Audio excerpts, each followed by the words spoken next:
One heartbeat before I was supposed to say I do. My groom raised his hand and stopped the entire ceremony. He wasn't nervous. He hadn't forgotten his vows. He turned, slow and deliberate, toward the side doors of the ballroom at the Excelsior, and he pointed, like a ringmaster introducing the main act.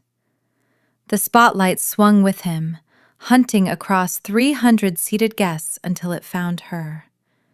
She was standing just inside the doorway in a short white cocktail dress, her hands folded in front of her like a nervous bridesmaid who'd wandered onto the wrong stage. Brooke Delaney. She walked up the aisle in small, mincing steps, chin down, lashes fluttering, playing shy for an audience that had already decided to love her. I had chosen my dress myself, a one-of-a-kind couture piece hand-beaded over 400 hours with my future married name stitched in French lace along the inside of the bodice, so no one but me would ever see it. In that moment, all that beadwork felt like chains. I was nailed to a stage, built for someone else's love story. And everyone in that room was about to watch me find that out in real time. Grant Callahan slid his arm around Brooke's waist like he was picking up a coat he'd left at the coat check. His voice, when he finally spoke to me, was flat, almost bored, the tone of a man reading a weather report. "Nora, you can step down now." The room detonated. 300 phones came up at once. Somewhere behind me, in the front row reserved for family, Diane Callahan sat with her chin lifted and a smile she wasn't even bothering to hide. The smile of a woman who had been waiting 3 years to say, "I told you my son could do better." I didn't cry. I didn't ask a single question, and I didn't give the room the satisfaction of a scene. I reached up, unpinned the antique diamond veil from my hair, and let the weight of it settle into my palms. The stones caught the stage lights and threw small white fires across the ceiling. I looked at Grant, then at Brooke, and I gave them the smallest nod I could manage. The kind of nod you give at the end of a play you didn't enjoy but sat through anyway out of politeness. Then I turned around, gathered 11 pounds of silk and French lace into both fists, and I walked. My heels struck the marble floor in a clean, even rhythm the whole way down that aisle. My spine did not bend. Behind me, I heard Grant's voice crack just once, before he caught himself and forced it back into something smooth enough for cameras. "Let's continue," he told the room, as if a wedding could simply swap brides mid-ceremony, the way a restaurant swaps a wine that's corked. I didn't look back. The click of my heels followed me down the empty hotel corridor, sharp and lonely against all that marble, until the heavy ballroom doors sealed shut behind me and cut off the noise of 300 people deciding what story they were going to tell about tonight. The hallway smelled like hotel carpet cleaner and my own perfume, something floral and expensive that Grant had once told me smelled a little old for you. I didn't head for the guest elevators. I turned instead into the fire stairwell, and the second that door clicked shut, the whole roaring world went silent, except for my own breathing. I leaned my spine against the cold concrete, reached into a hidden pocket sewn into the underskirt of that impossible dress, and pulled out a phone the size of a credit card. It looked absurd against $10,000 of couture. It was also the only thing in that entire building that actually belonged to me. One new message from a contact saved simply as Dad. "Cleanup crew standing by. Say the word." My thumbs were steadier than I expected, steadier than I think even I expected them to be. I typed back, "Not necessary. Proceed as planned. Freight elevator, sub-level 2, 3 minutes. Wipe the cameras. While I waited for the message to send, I peeled off the lace gloves that had symbolized promises I no longer had to keep and dropped them in the corner like garbage. Then I found the hidden zipper at my spine and yanked. Fabric tore, loud and violent in that quiet stairwell, and it was, without question, the most satisfying sound I had heard all year. I stepped out of the dress the way a snake steps out of last year's skin, and underneath it, I was already wearing a plain black tracksuit and a pair of running shoes. I balled up a small fortune in couture and shoved it deep into an industrial trash can on the landing, where it belonged. Then I pushed through the service door on the far side of the stairwell and disappeared into the staff corridors I had quietly memorized months earlier, back when I first realized I might need an exit that didn't run through a lobby full of my own wedding guests. I knew that hotel's guts better than most of its own engineers. 6 months of quiet planning will do that. I bypassed every hallway where a banquet server might be smoking a cigarette, or a bellman might recognize the shape of a runaway bride, and I came out exactly where I meant to. The dedicated freight elevator that dropped straight to the VIP underground garage. The doors opened onto an empty car. I rode it down alone, watching the floor numbers count backward, and when it dinged open on sub-level 2, an unmarked, armored SUV sat waiting with its engine already running. 2 men in dark suits stood beside it. When they saw me, they didn't ask a single question. One of them simply opened the rear door. The moment I dropped into the back seat, the woman sitting beside me handed me a steel thermos and a brand new phone still in its box. "Hot water first," she said. "The old burner signal has already been scrambled and the SIM destroyed. This number is registered to nobody. Only your parents and 4 people inside the company have it." I drank. The warmth went down and chased out the last of the cold that had settled somewhere behind my ribs since the moment Grant had raised his hand to stop the music. I want to be clear about something, because I think people expect a woman in my position to say she was heartbroken. I wasn't. I was furious. Furious at Grant's staggering stupidity, exhausted by the theater of it all, and more than a little amused at my own 3-year experiment in ordinary living, which had just concluded with spectacular, if inconvenient, timing. "The apartment on West End Avenue and every property leased under the Bennett name have been cleared," Simone continued, flipping through a tablet without looking up. "Personal items are either destroyed or already in secure storage per your standing instructions. Your entire digital footprint under that name has been scrubbed. If Grant Callahan hires an investigator, and he will, the most they'll find is that Nora Bennett moved to New York from Chicago 3 years ago with an unremarkable resume and a clean credit history. Before that, nothing. Not that I think he has the patience to look that hard." I let a small, private smile pull at the corner of my mouth and watched the city blur past the tinted glass. Grant was, at this exact moment, almost certainly toasting champagne with the woman he'd actually wanted all along, congratulating himself on how cleanly he'd traded up. He had no idea what he'd just walked away from.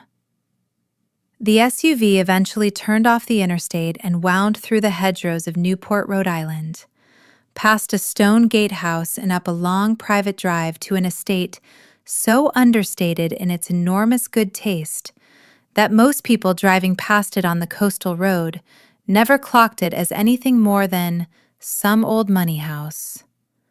This was my actual home. Grant had believed he was discarding a plain, ordinary woman with no family behind her. He had no idea that the door he'd just slammed shut led straight back to one of the oldest, quietest fortunes on the entire eastern seaboard, or that the woman he'd humiliated in front of 300 witnesses was worth more, on paper, than his entire company. The car rolled to a stop at the base of the front steps. My father was already standing there waiting, the way he always was, as if he'd known the exact minute I'd arrive down to the second. 60 years old and still standing like a man 20 years younger, his gaze sharp enough to strip paint. He looked me over, the tracksuit, the sneakers, the calm on my face, and gave a single approving nod. "No real damage," he said. "A bruised ego, that's all. He'll pay it back with interest, and soon." A faint smile crossed his face, the closest thing to warmth he allowed himself in public. "Spoken like my daughter. Go on in. Your mother's been pacing the conservatory for an hour." My mother met me at the conservatory doors before I'd even crossed the threshold. She didn't ask about the wedding, didn't ask what he'd said or how I'd looked standing there in front of everyone. She just took both my hands, pressed her palm to my cheek, and sighed the way she used to when I was small and had scraped a knee. "You've been wronged," she said. "A blind fool like that isn't worth 3 years of your life." I squeezed her fingers back. "It wasn't wasted, Mom. Living as Nora let me see everything with perfect clarity. Grant is arrogant, but underneath it, he's weak. And weak men are easy for a woman like Brooke to steer wherever she wants him to go. Callahan development looks glamorous from the outside. Internally, he and Diane have been quietly gutting it for 2 years with bad debt and worse decisions. A few of their recent brilliant investments were guided more than they realize, by us, from the shadows. Once we pull our support out from under them, the whole structure comes down fast." My mother's eyes filled with something fierce and entirely without hesitation. "Then do whatever you need to do. This family will always be your shield." I should explain, because I think by now you're wondering why an Ashworth was ever pretending to be a marketing coordinator named Nora Bennett in a rent-stabilized building on West End Avenue. 3 years ago, my father had been circling a strategic alliance with Callahan Development, a real partnership, boardrooms and lawyers, and eventually, my father hoped, a marriage that would fold 2 old fortunes into one and make both families essentially untouchable in New York real estate for the next 50 years. He'd floated the idea to Diane Callahan over dinner at the club, the way people like us float ideas, without ever quite saying the word arranged. Diane had loved it. Grant, predictably, had not been consulted because Grant was not, at that point, a man anyone consulted about anything important. I had one condition before I'd agree to even meet him formally. I wanted to know who Grant Callahan was when nobody was performing for a merger. Not the golden air and the tailored suit, shaking hands at galas. The actual man. So I disappeared into an ordinary life under a name nobody could trace, took a real job at a boutique branding firm, and let a chance introduction happen at a charity mixer neither of us knew had been arranged from 3 different directions at once. For 3 years, I watched him. I watched him be patient with me, gentle even, in the specific way rich men are gentle with women they've decided are beneath negotiating with. I watched him take my quiet, my lack of demands, my refusal of expensive gifts as evidence that I was simple and easily kept. I watched his mother treat me like household staff at every family dinner, and I let her. Because I wanted to see exactly how far that contempt would run before anyone thought there'd be consequences. What I got, in the end, was better data than any due diligence report my father's lawyers could have produced. I learned that Grant Callahan was a man who mistook someone's silence for weakness, who could be quietly maneuvered by a woman who flattered his ego and asked for nothing but attention, and who would, given enough encouragement, Blow up a strategic alliance worth more than his own company for the sake of that flattery. My father hadn't wanted a son-in-law like that. Neither did I. The wedding today had simply confirmed, in front of 300 witnesses and several very good cameras, everything the last 3 years had already told me privately. It also happened to hand me the cleanest, most public justification imaginable for doing what I'd been quietly preparing to do anyway. That night, soaking in a bath hot enough to finally wash off the last trace of that ballroom, I changed into a silk robe and stood at the floor-to-ceiling windows watching the dark settle over the grounds. My new phone buzzed. An unknown number, the last 4 digits I recognized instantly. Grant had already found a way to reach me, faster than I expected. I let it ring twice before I answered, and I said nothing. "Nora, where are you?" I let a small, quiet laugh answer for me and said nothing else. In the background, I could hear the reception still going, glasses clinking, someone's terrible cover band murdering a song I used to like. He must have stepped into a service hallway to make this call, somewhere the noise was muffled but not gone. His voice climbed half an octave. "Look, I know today was hard to swallow, but Brooke, she's waited a long time for me, and I owe her this. Be reasonable and just come home. I know the wedding didn't happen the way it was supposed to for you, but I'm not going to shortchange you. I'll put the West End apartment in your name outright. I'll set up a card with no limit. We can be civilized about this." I cut him off, my voice flat and pleasant, the tone you'd use to correct a waiter about an order. "Grant, that apartment was financed off the short-term bridge loan Callahan Development pulled last third quarter. The one your CFO doesn't love talking about. And the card?" I let myself laugh again, softer this time. "Keep it for the honeymoon with Miss Delaney. I hope you're both very happy." I hung up before he could recover, and I blocked the number permanently. He had no idea, not yet, that he and his crumbling company were about to become the very first casualties of what came next. By 7 the next morning, I was in a tailored suit at the top of the Ashworth Capitol Tower on Park Avenue, watching the city wake up through 40 feet of glass. Simone laid 3 folders on my desk. "Per your instructions, we've begun quietly unwinding our position in Callahan Development's publicly traded debt and reaching out to their senior lenders. The final approvals for the Harbor Light Point waterfront project, the one Grant has spent 18 months fighting the city council to secure, go out this afternoon. The winning bid goes to our subsidiary." I flipped through the pages without much interest. And Grant's reaction? "Still looking for Nora Bennett. He sent people to every address you ever leased under that name. They found nothing, obviously. He seems to have convinced himself you're simply hiding somewhere out of heartbreak. His mother, meanwhile, is telling their entire social circle that Nora tried to marry above her station, realized she'd never measure up, and ran before anyone could see her fail." I closed the folder. Let them enjoy the story a little longer. 2 more days, and then we correct the record.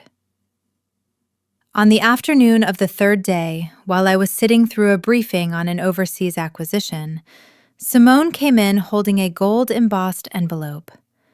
Inside was an invitation to the season's most exclusive charity gala, co-hosted by 3 of the oldest families in Manhattan, including mine, up in the rotating ballroom at the top of the Excelsior Tower. Grant, I already knew, planned to bring Brooke to that exact event to formally launch her into the world he'd promised her. It was, without question, the venue he would have chosen to introduce his new bride to society. I ran my thumb along the edge of the heavy paper. "Confirm my attendance. Pull the gown and the jewelry I set aside. Should we leak your return to the press ahead of time?" I shook my head. No. A surprise only works if you save it for the very last second. I want to walk back into their world at the exact moment they're both drunk on how well things worked out for them. And I want to do it from a height neither of them will ever be able to reach. Grant's people, I heard later, turned the city upside down looking for a woman who had already stopped existing. He went first to the West End apartment, letting himself in with his spare key, expecting to find me curled up in bed crying into a pillow, like a woman in a movie he'd already decided he was starring in. Instead, he found it stripped down to the studs of a life. No photographs, no toiletries, no half-read paperbacks stacked on the nightstand. The closet held only the handful of designer dresses he'd bought me over the years, dresses I had never particularly liked, hanging there like a joke he hadn't gotten yet. Not a hair left on the vanity. The building manager told his assistant, apologetically, that Miss Bennett had hired a professional moving crew that very afternoon and cleared the unit out in under 2 hours. The hallway cameras, as it happened, had been down for scheduled electrical maintenance during that exact window. Standing alone in that empty living room, Grant reportedly went the color of wet cement. Next, he tried the boutique branding firm where I'd worked for 3 years, the cover job I'd chosen specifically because it was interesting enough to be believable and boring enough that nobody there would ever think to ask hard questions about my background. The managing partner told him, genuinely confused, that Nora had resigned a week before the wedding, said she wanted to focus on the ceremony, and had already cleared out her desk. The coffee shop on the corner, the boutique gym 2 blocks over, the little gallery I liked to wander through on slow Sundays. Nobody had seen her. The handful of friends I'd cultivated to round out Nora Bennett's life, most of whom were, in fact, quietly compensated for their time, had all simultaneously changed their numbers and disappeared from view within 48 hours. A woman doesn't vanish that completely by accident. It takes planning. It takes money. It takes people who are very good at their jobs and very well paid to keep quiet about them. Whatever guilt Grant might have felt at the wedding started curdling into something closer to dread. The specific dread of a man who was beginning to suspect he never actually understood the person standing next to him for 3 years. He sat alone in his office, turning it over. She'd never asked him for much. She'd been almost excessively easy to please. She'd absorbed his mother's small cruelties without complaint for 3 straight years. He had told himself more than once that she loved him with the kind of quiet desperation that meant she'd never really leave. Now the intercom on his desk buzzed and cut through all of it. "Mr. Callahan, Miss Delaney is here." Brooke came in carrying an insulated cup of soup and wearing a brand new suit she clearly hadn't finished breaking in yet, still moving in it like it belonged to someone else. "You've been buried in here all morning," she said, setting the cup down and trying, a little too naturally, to settle onto his lap. He shifted away before she landed, and her smile went stiff for half a second before she recovered and busied herself pouring the soup instead. "Are you still looking for her?" Brooke asked, pushing the bowl toward him without quite meeting his eyes. Brooke Delaney had not, as she liked people to believe, simply bumped into Grant Callahan at a rooftop fundraiser 18 months ago. Simone's team had spent 3 weeks assembling the actual timeline, and it made for interesting reading. She'd been cultivating older, wealthy men for the better part of 5 years, the way some people cultivate a garden, patiently, methodically, always with an eye on the next season. Her introduction to Grant hadn't been an accident at all. It had been engineered down to the guest list. And it hadn't started after our engagement either. Grant had been quietly in contact with her while I was still very much in the picture, though nothing had escalated to anything he'd have called cheating. Not yet. What tipped the balance, according to 2 separate sources inside the Callahan household staff, was Diane's mounting contempt for how ordinary I seemed at every family function. Her disdain became the accelerant. Brooke simply supplied the match. There was more.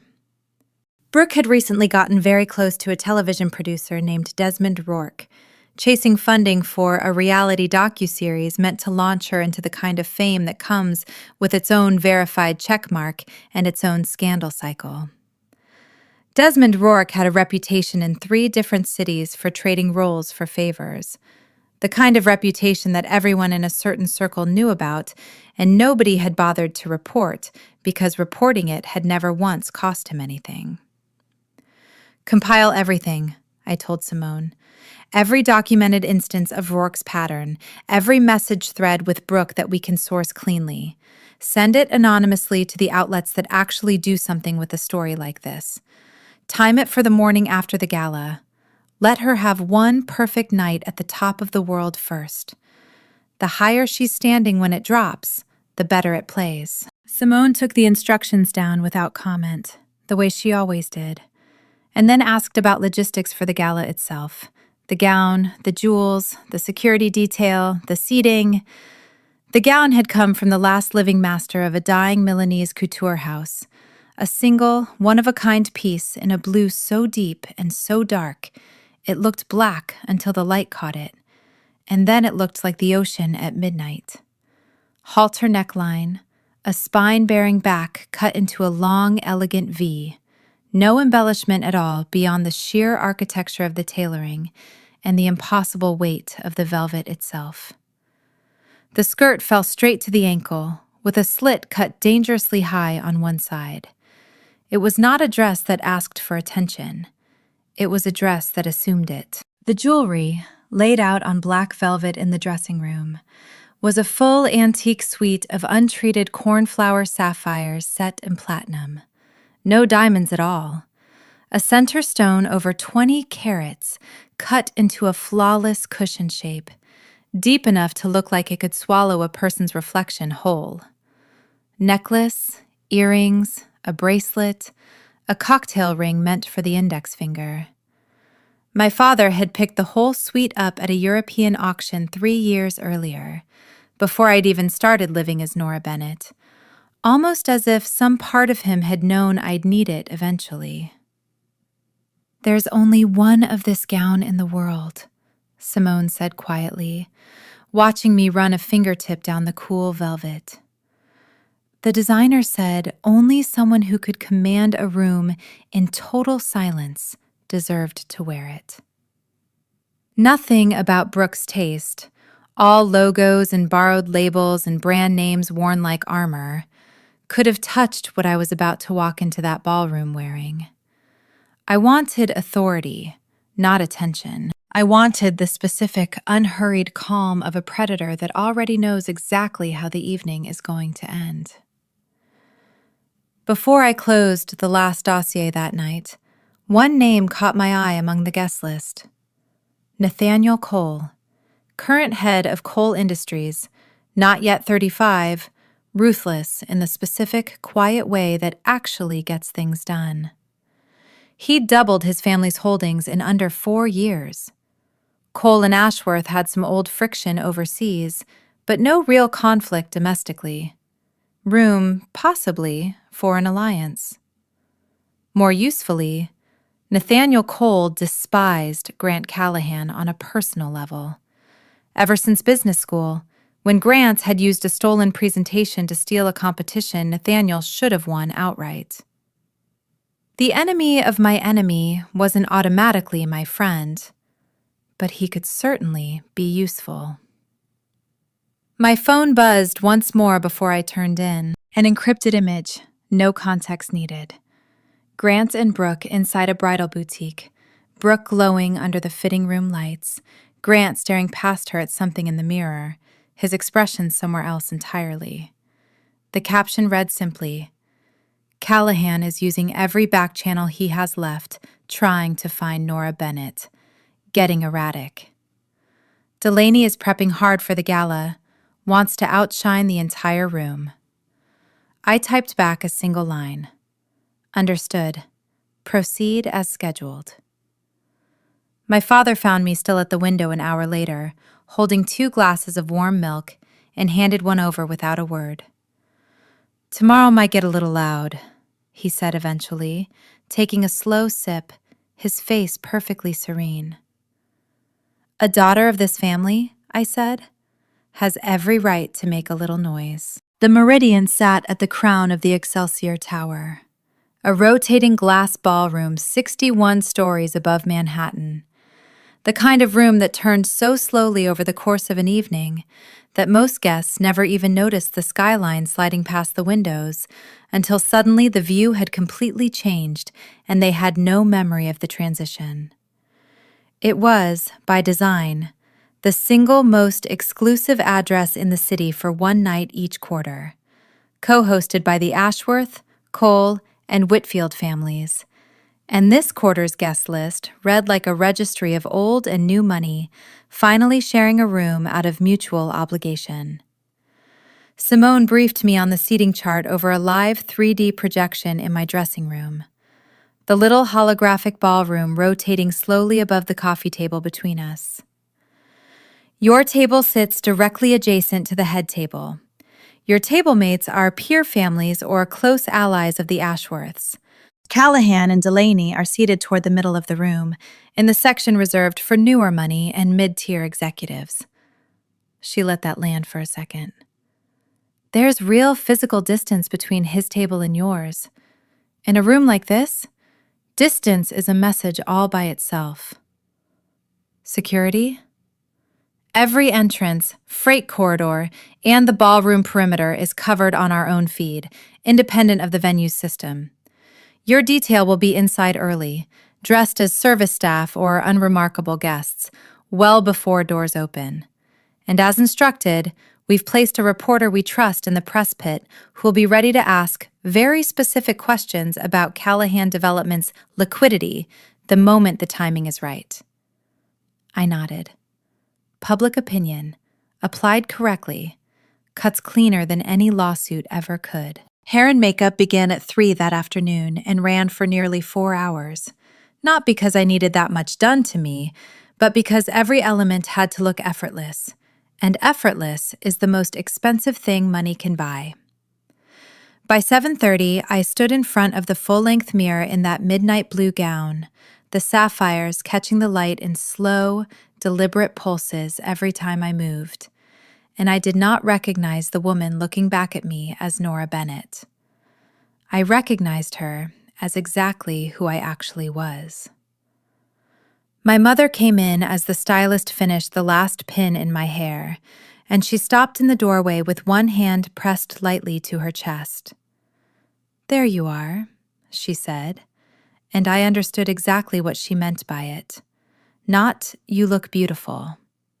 There you are. The version of me that had been folded up and put away for 3 years, finally unfolded again. We took the armored car into the city, with the plates swapped to plain civilian tags for the drive, switched back to the family's registered diplomatic-style plates only once we were 2 blocks from the tower, timed precisely so that the switch happened out of sight of anyone loitering near the entrance with a camera. My father rode with us as far as the drop-off, not because he needed to be seen at the gala, he rarely bothered anymore, but because, as he put it, he wanted a front row seat to watch a stupid man learn an expensive lesson. "Whatever happens in there tonight," he said as the car slowed outside the tower, "you don't owe that room a single explanation. You never did." I stepped out first. The valet did a visible double take. Photographers stationed along the red carpet for the society press swung their lenses toward me on instinct, the way cameras always do toward anyone who walks like she belongs somewhere the crowd hasn't been invited. I hadn't been photographed under my real name at an event like this in 3 years. I watched the recognition land on more than one face in that crowd. The slow, dawning wait. Is that? And I let it land exactly the way it wanted to. Inside the elevator bank, on the ride up 61 floors, Simone stood beside me holding my clutch and said nothing at all, which was, I'd learned over the years, her way of telling me she thought I was ready.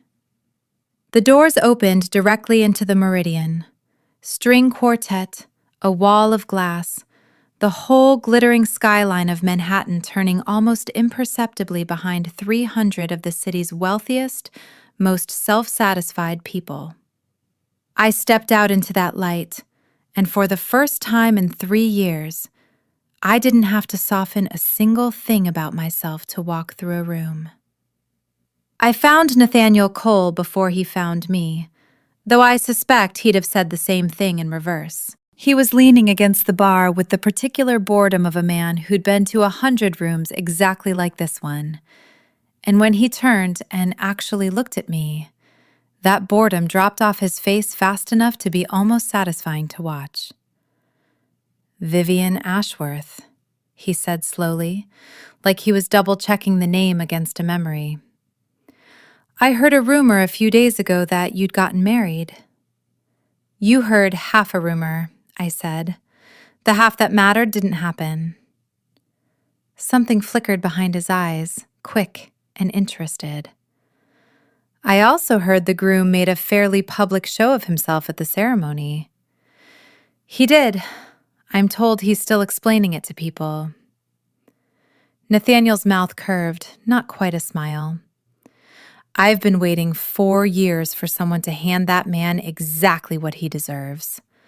Consider me an interested spectator." He tipped his glass slightly toward mine, an unspoken toast, and I let myself enjoy it for exactly as long as it lasted, because 30 feet away, I could feel the moment building before it actually arrived.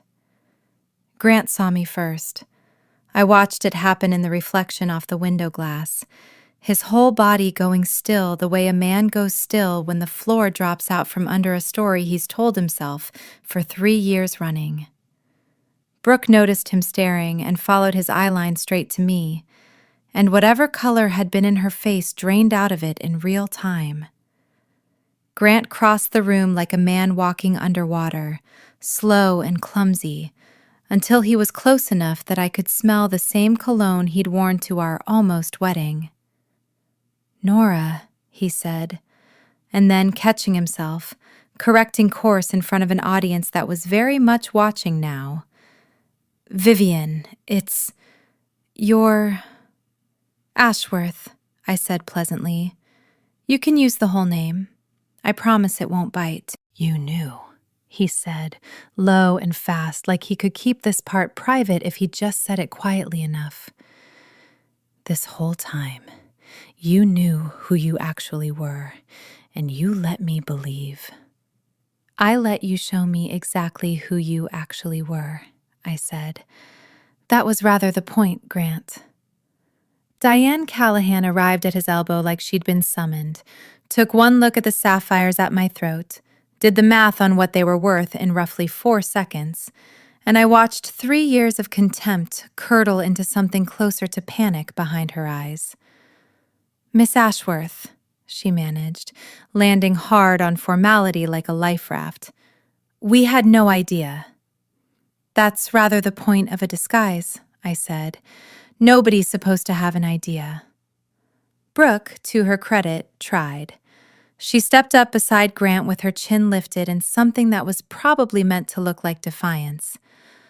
"Whatever this is," she said, "it's a little late. He already married me." "He did," I agreed. "And I hope the two of you enjoy exactly what that's about to be worth." I didn't raise my voice once during any of it. I didn't need to. A room like the Meridian doesn't require volume. It runs entirely on who's watching whom.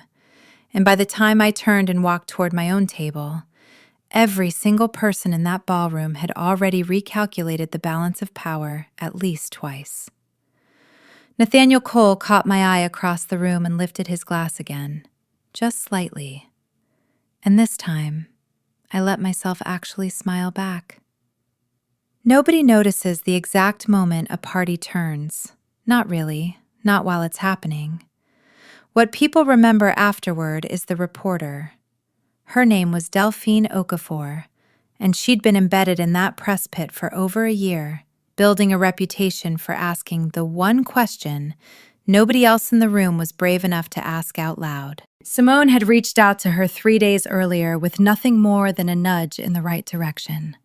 A few verified numbers, and the kind of access that made the question worth asking in the first place. She caught Grant near the champagne fountain, camera crew trailing, and asked it plainly enough that half the room turned to listen. "Mr. Callahan, can you comment on reports that Callahan Development missed its senior debt covenant on the Harbor Light Point financing last quarter? Sources inside 2 of your lending banks describe the company as, quote, functionally insolvent, pending refinancing." I watched Grant's face do something I'd genuinely never seen it do before. Not once in 3 years. Not even at the altar. It went blank in the specific way a person's face goes blank when they're doing math they don't want to be doing in public. "I'm not going to address rumors at a charity event," he managed, and the crack in his voice did more damage than any honest answer could have. Delphine wasn't finished. "Would you also comment on your firm's loss of the Harbor Light Point bid this afternoon to a subsidiary of Ashworth Capital? Given tonight's other developments, some analysts are already calling it a coordinated move." Every phone in that press pit came up at once. I watched the headline write itself in real time on 3 different reporters' faces. Diane Callahan grabbed Grant's arm hard enough that I saw her knuckles whiten and steered him bodily toward the elevators, past a wall of cameras that had absolutely no interest in letting either of them leave quietly. Brooke, for her part, had already been swallowed by her own small disaster. Her phone had been buzzing steadily for the last 20 minutes, and I watched her step away from the crowd to check it, watched her face go from confusion to horror in the space of maybe 4 seconds. The Desmond Rourke story had broken 2 hours ahead of schedule. An editor at one of the outlets, apparently, hadn't wanted to sit on it once the Ashworth Callahan drama started trending, and had rushed the piece live to ride the wave.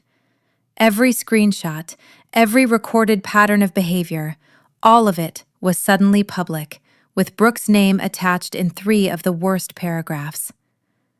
She didn't scream. She didn't cry, not there, not in front of that room. She simply turned the color of old paper and walked very fast toward the nearest exit, leaving Grant standing alone by the elevators with his mother and absolutely no one else. I sat at my table, unbothered, and let the room do the rest of the work for me. By the time dessert came out, 3 separate financial reporters had requested comment from Ashworth Capital's press office about today's developments. Simone, seated 2 chairs down, simply smiled and said we'd have a statement in the morning. We did not, in fact, need to say a single additional word that night. The story was already writing itself, and for the first time in 3 years, it was finally being written about the right people. Grant collapsed in the back of his own car on the ride home from the Meridian.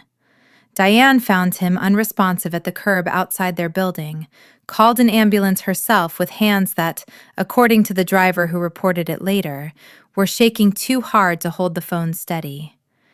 He spent the next 36 hours unconscious in a private wing of a Manhattan hospital, his body simply refusing to process what his brain had absorbed in the space of 1 evening.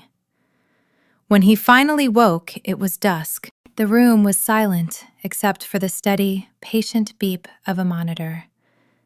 He told a nurse later that he felt hollowed out, like something had reached in and scooped everything useful out of his chest while he wasn't looking. Memory came back in pieces: Nathaniel's raised glass, Delphine's question, his mother's grip on his arm, Brooke's face going the color of paper, until it had all reassembled itself into a single, unbearable picture. He cried, apparently, the specific, ugly crying of a man who has never once had to absorb consequences before and has no idea how to hold the weight of them now. The door opened. Not a doctor.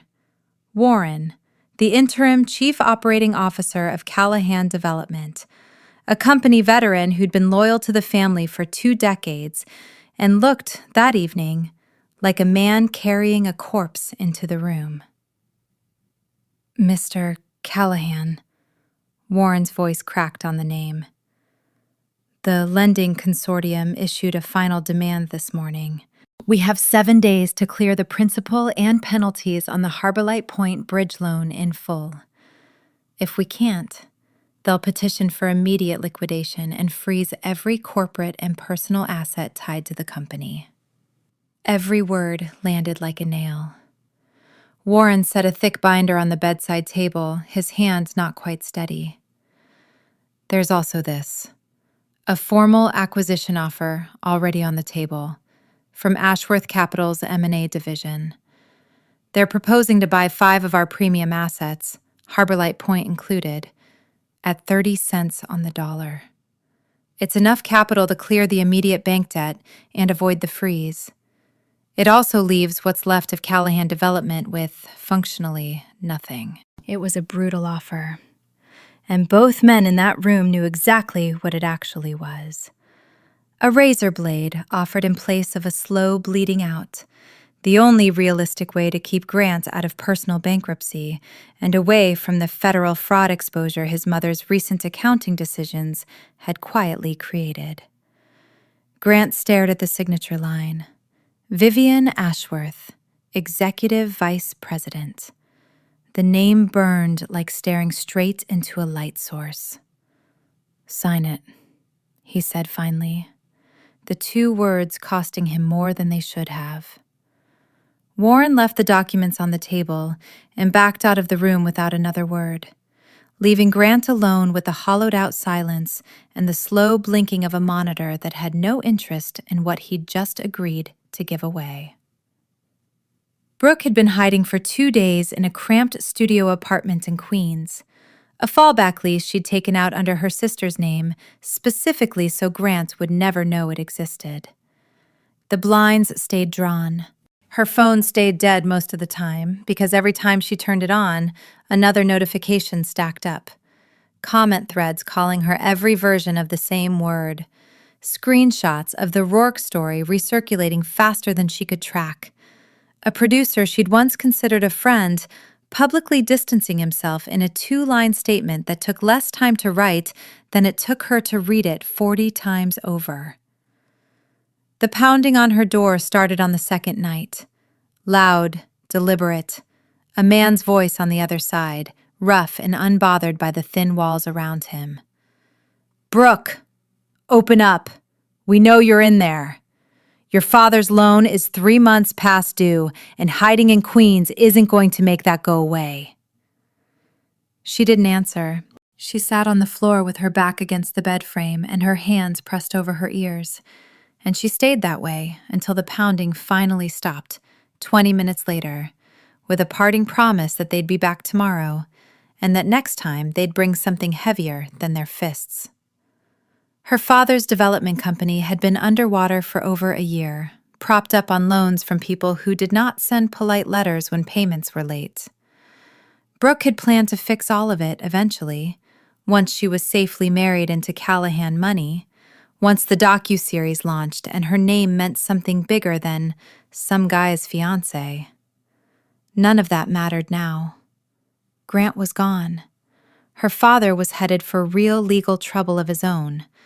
The men outside her door wanted money she didn't have, and every bridge she'd ever burned to get here had gone up in flames behind her, permanently, with witnesses. She curled into the corner of that mattress in the dark and cried until there was nothing left. And somewhere in the middle of it, she kept circling back to the same useless question. She'd wanted, more than anything, to be better than the plain, quiet woman Grant had almost married. She had genuinely believed that outshining someone was the same thing as deserving what they had. Outside her window, the Manhattan skyline glittered in the distance, indifferent and enormous, and not one single light in that entire skyline belonged to her.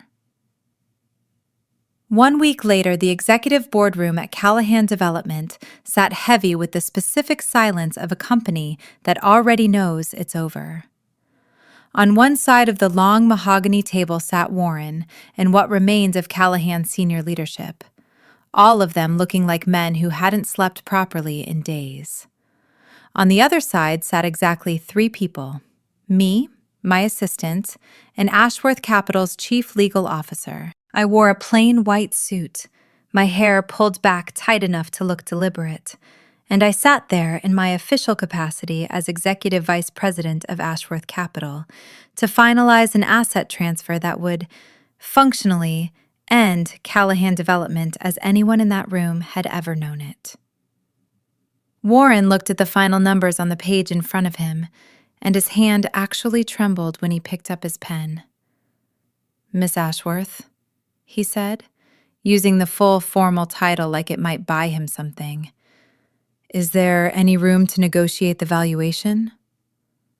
I met his eyes without flinching. "Warren, you've been in this industry longer than I've been alive. You know this number is the ceiling, given the liability exposure your company is currently sitting on. If there's a better offer on the table, I genuinely encourage you to take it." There wasn't, and we both knew it. They were staring down a federal shotgun, and I was the only one in the room offering a way to walk away from it with anything left at all. Warren let out a short, bitter laugh, glanced once at the empty chair reserved for the CEO. Grant hadn't come, hadn't been able to make himself come, had locked himself away in the family's crumbling Hamptons house and refused to see almost anyone, and signed. My assistant slid a pen across the table to me, and I signed my name in one clean, unhesitating line: Vivian Ashworth. The dust had settled. I walked out of the Callahan Development Building for the last time, dropped into the back of my car, and rode straight to the Ashworth Capital Tower in the financial district. My new office on the 80th floor was already waiting, twice the size of the one Grant used to have, wrapped in glass on 2 full sides, looking down over the entire glittering machine of Manhattan. I stood at the window a long time that afternoon, watching the light change over the city. I thought about the hotel stairwell. I thought about the weight of that wedding dress in my hands and the particular flatness in Grant's voice when he told me I could step down now, and the smug tilt of Diane's chin in the front row. Callahan's core assets belonged to my family now. Grant was a broken man hiding from his own life. Brooke was hunted and humiliated in a walk-up apartment across the river. Diane was facing questions from federal regulators about her recent accounting decisions that were going to take a very long time and a great deal of money to answer. The fire of it. 3 years of quiet, patient revenge had finally burned all the way through, and what was left underneath wasn't heartbreak at all. It never had been. People assume that living a double life for 3 years must have felt like acting, like performing a role I could step out of at the end of the day. It never felt that way. That was the strange part I hadn't anticipated when my father and I first sketched out the plan on a legal pad in his study. Nora Bennett wasn't a costume. She was a genuine person I built, brick by brick. And some part of me actually liked living inside her. Nora took the 6:15 train from her studio on West End Avenue to a boutique branding agency in the Flatiron District, the kind of job with real deadlines and a real boss who yelled about real budget overruns, none of which had anything to do with quarterly earnings calls or shareholder letters. Nora split a grocery bill with her downstairs neighbor when the delivery order came up short. Nora learned, the hard way, what it felt like to worry, genuinely worry, stomach-clenching worry, about whether a landlord would renew a lease, even though I could have bought that entire building without noticing the withdrawal. I want to be honest about something else, because I think it matters to how the rest of this story lands. For the first 8 or 9 months, I liked Grant. Not the man I later learned he actually was underneath the charm, but the version of him he let Nora see. Attentive in small ways, funny in a self-deprecating register he never used in boardrooms, oddly nervous the first time he took me to a dinner where his mother would be present. I remember thinking, somewhere around month 6, that maybe this arranged, engineered meeting had accidentally produced something real. It hadn't. What it had produced was a very slow, very thorough demonstration of what Grant Callahan actually valued, once you stripped away every incentive he had to perform for an audience that mattered. He valued being adored without having to work very hard for it. He valued being agreed with. He valued, more than anything, never being made to feel small. And the single fastest way to make Grant feel small, I learned by careful, repeated experiment, was to disagree with him in front of his mother.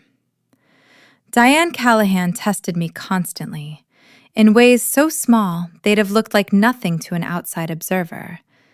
Seating me at the far end of the table at family dinners, forgetting my name in front of guests 3 separate times over 2 years, commenting once in front of 6 people that she'd always pictured Grant ending up with someone a little more polished. I let every single one of those moments land without pushing back, and I watched Grant watch his mother do it, and I watched him say absolutely nothing in my defense, not once, in 3 years. That was the data point that mattered most. Not the eventual affair. The affair was almost beside the point by the time it happened, a symptom, not the disease. The disease was a man who had never, not one single time, been willing to spend even a small amount of his own social capital defending someone he claimed to love. My father's due diligence reports had told him Callahan Development's balance sheet was shakier than it looked. I could have told him, 18 months before the wedding, that the man running it was shakier still. I kept living as Nora anyway, partly because I'd promised my father a full 3-year window before either of us made a final decision, and partly, if I'm honest, because some part of me kept hoping the data would change. It never did.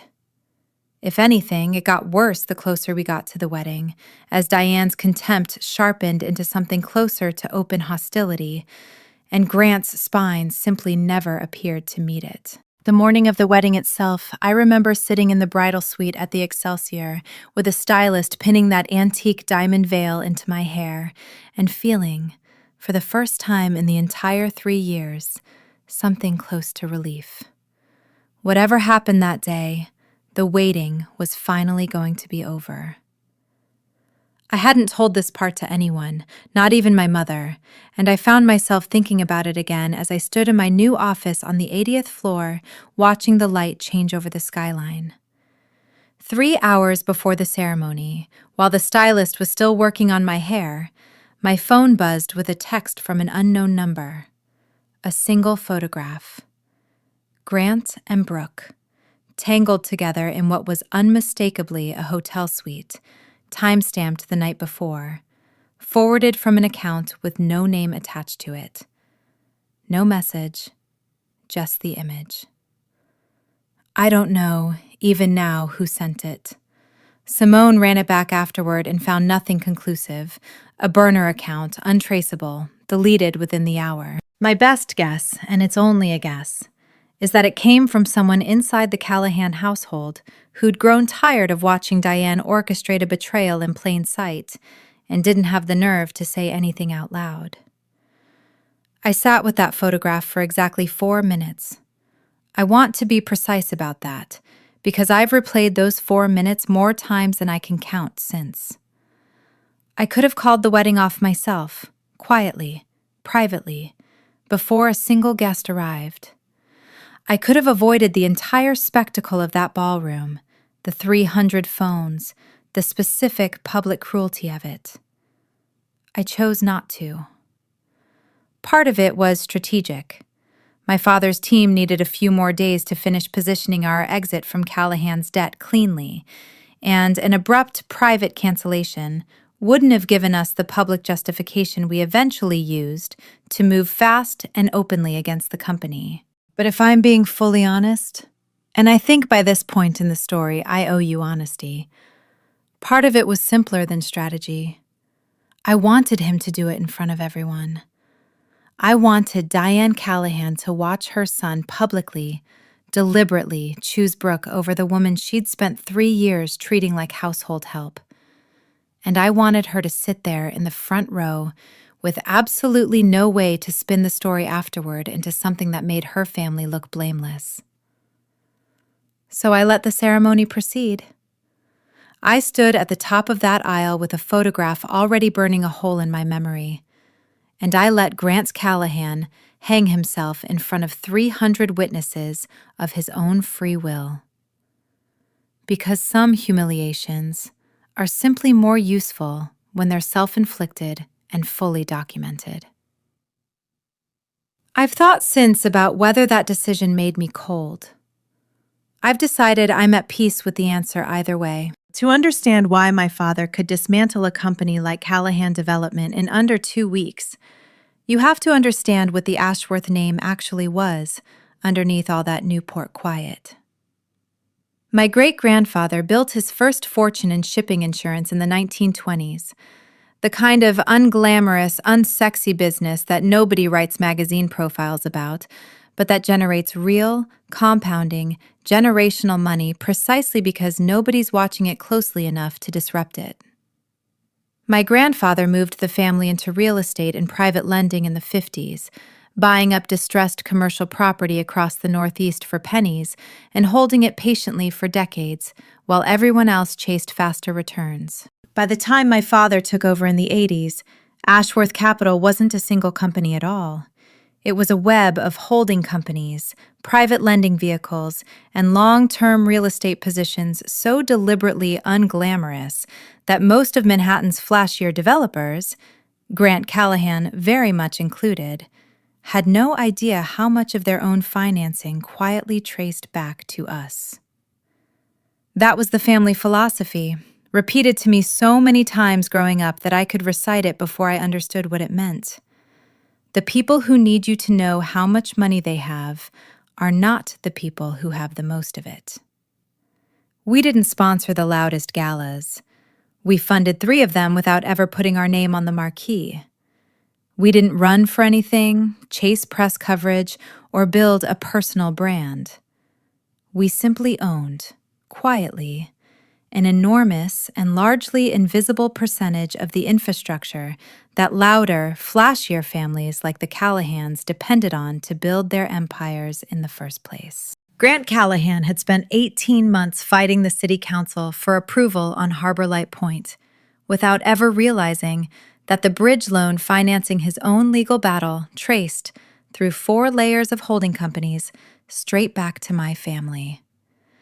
He had built his entire company on land and capital that people like my father had spent decades patiently arranging to control, and he had never once bothered to look closely enough to notice. That was, in the end, the real reason the collapse happened so fast once we decided to let it happen. We weren't attacking from outside his walls. We had, for years, quietly been load-bearing structure inside them. My father explained all of this to me the week before the wedding, sitting in his study with a glass of scotch he never actually drank, more out of habit than thirst. "I want you to understand something," he'd said.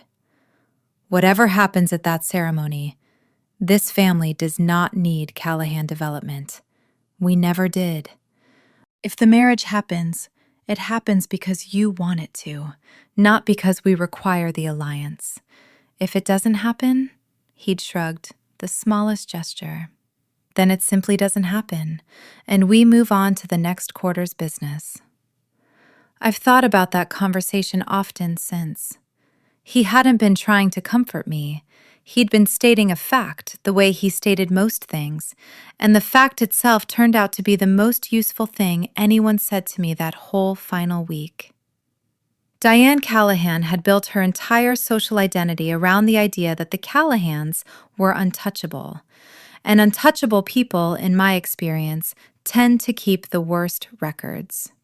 It took Ashworth Capital's forensic accounting team 11 days to trace what Diane had actually been doing to keep the company's books looking healthier than they were. She'd been quietly moving losses on 2 failed hotel developments in Miami into a shell subsidiary, reporting them as held-for-sale assets on the consolidated balance sheet at values that hadn't been accurate in over a year, and using the resulting inflated equity position to secure the very bridge loan that had financed the Harbor Light Point fight.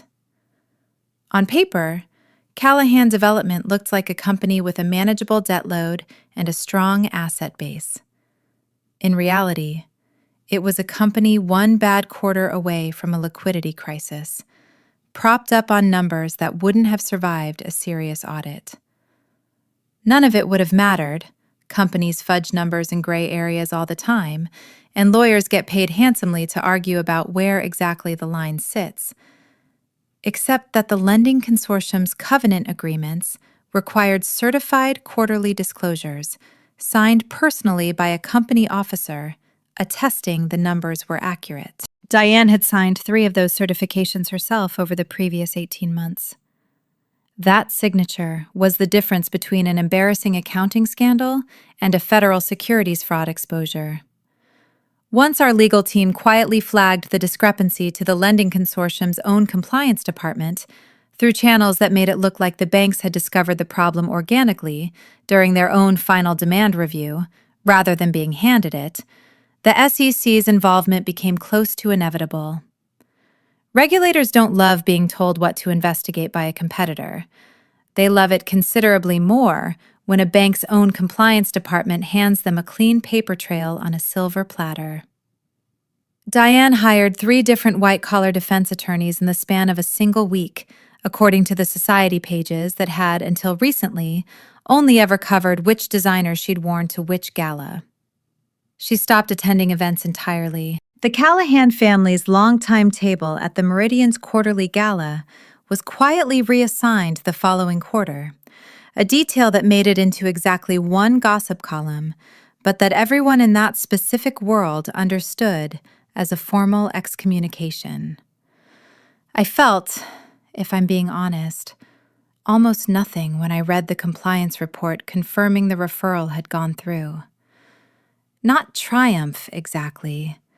More like watching a very long, very slow chess game finally reach its inevitable conclusion. Diane had spent 3 years treating me like I was beneath her family's notice. It turned out her family's own bookkeeping had been the thing beneath notice the entire time, and all it had ever needed was someone with the patience and the access to actually look. Nathaniel Cole texted the Monday after the gala, a simple line with no ceremony to it at all. "Drinks this week to discuss future synergies. I hear congratulations are in order." I replied that my office would be in touch with his, the same polite deflection I'd used for a decade with men who wanted to talk business over cocktails. And then, almost against my own instincts, I added a second line. "Thursday works, if you're serious about the synergies part." He was already at the bar when I arrived at the Continental, a quiet, old-fashioned room downtown that neither of our families had ever bothered to overhaul, because overhauling it would have meant admitting it needed the attention.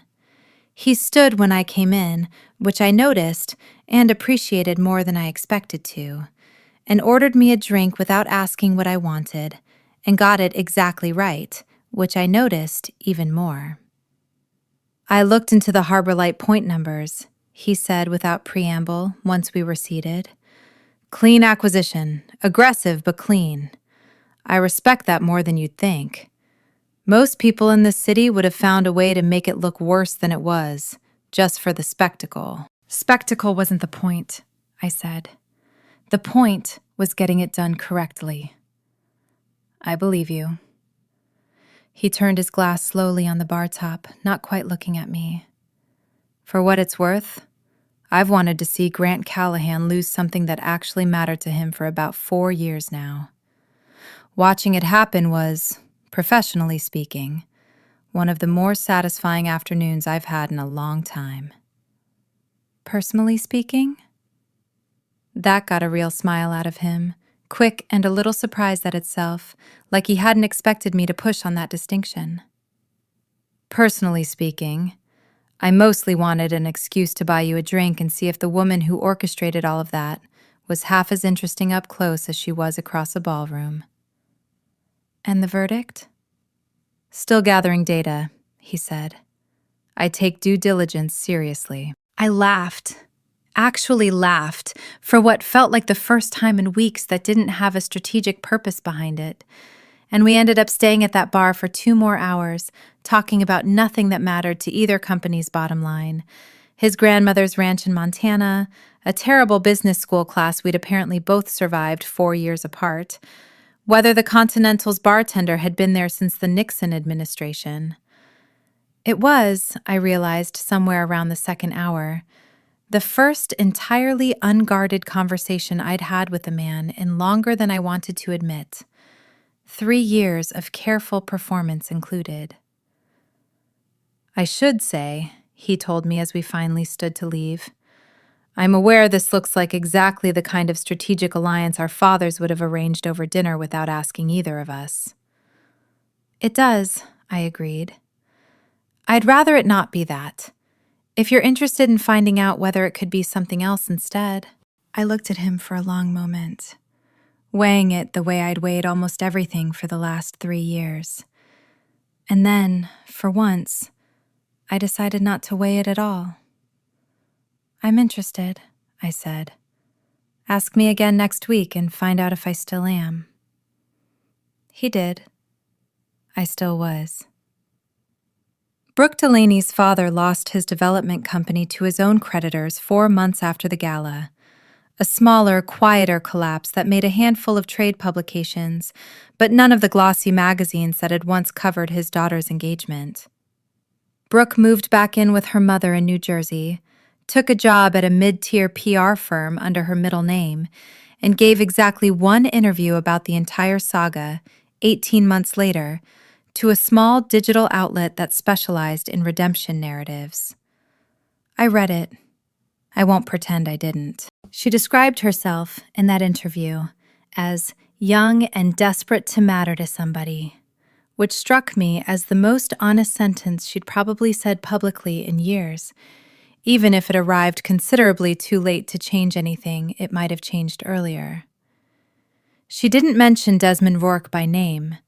She didn't mention me at all, actually, beyond a single oblique line about the woman whose life I nearly destroyed without ever really knowing her.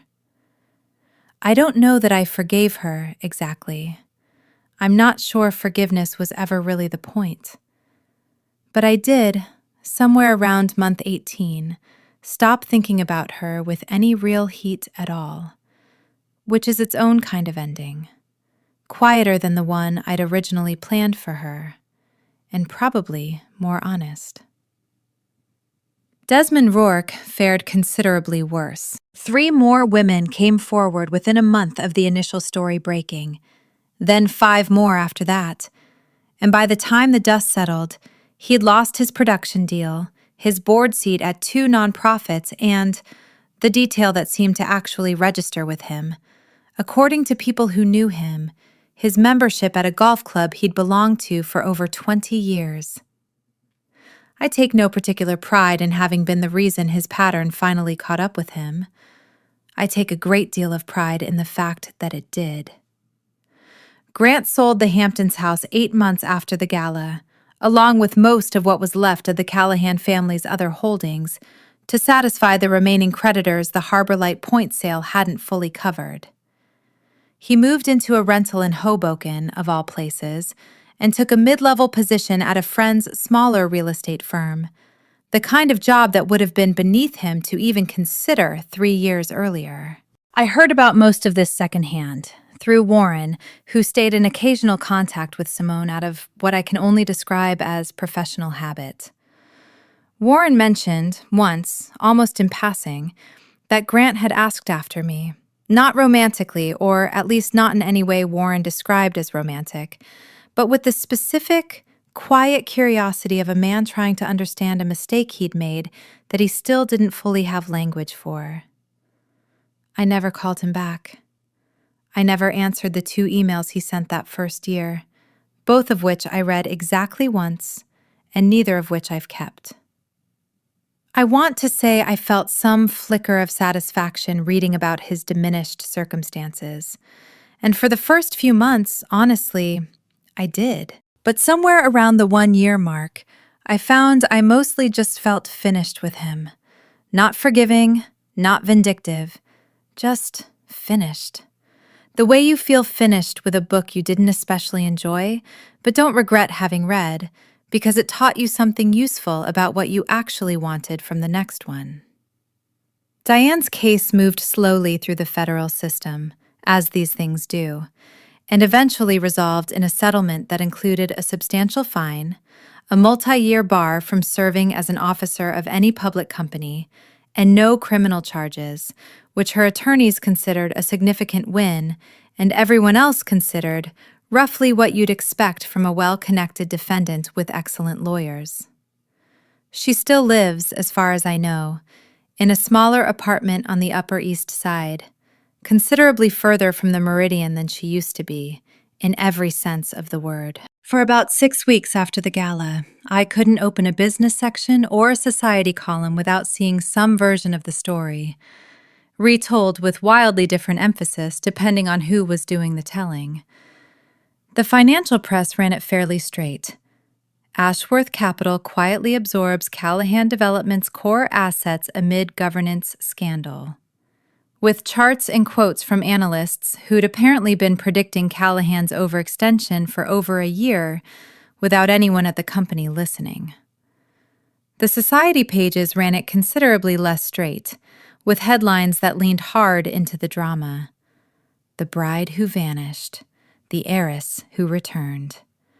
Accompanied by side-by-side photos of me in that plain tracksuit from 3 years of grainy paparazzi shots as Nora Bennett, and the same night's photos of me in midnight blue velvet at the top of the Excelsior. A few outlets, predictably, tried to paint the entire thing as a calculated, cold-blooded revenge scheme, which wasn't wrong exactly, just incomplete.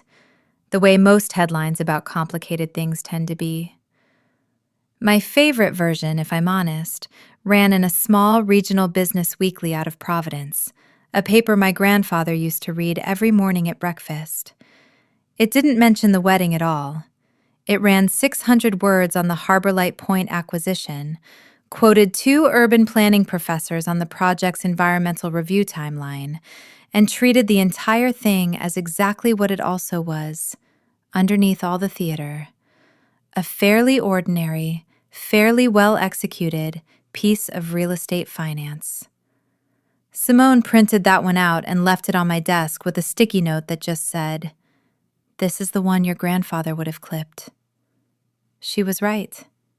I kept it. I did one interview, eventually, with a financial magazine that had covered Ashworth Capital respectfully for 2 decades, without ever once needing a scandal to justify the column inches.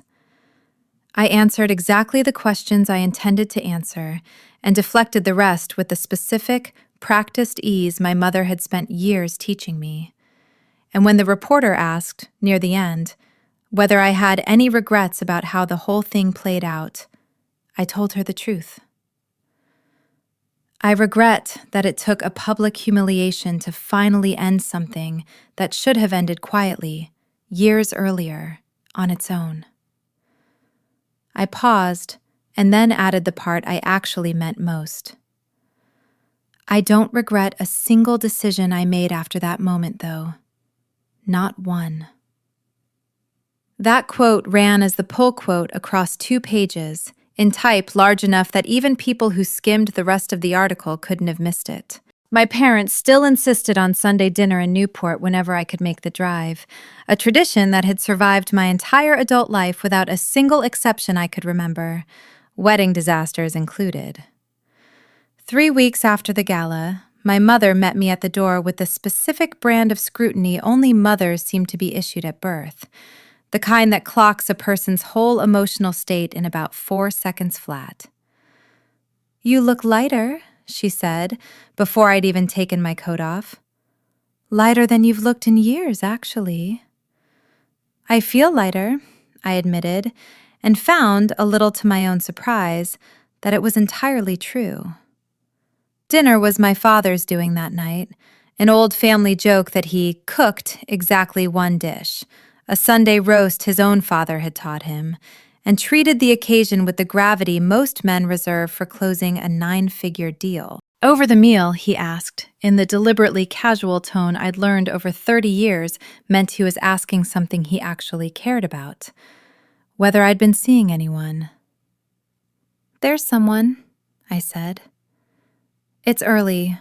I'm not going to jinx it by talking about it at length over pot roast."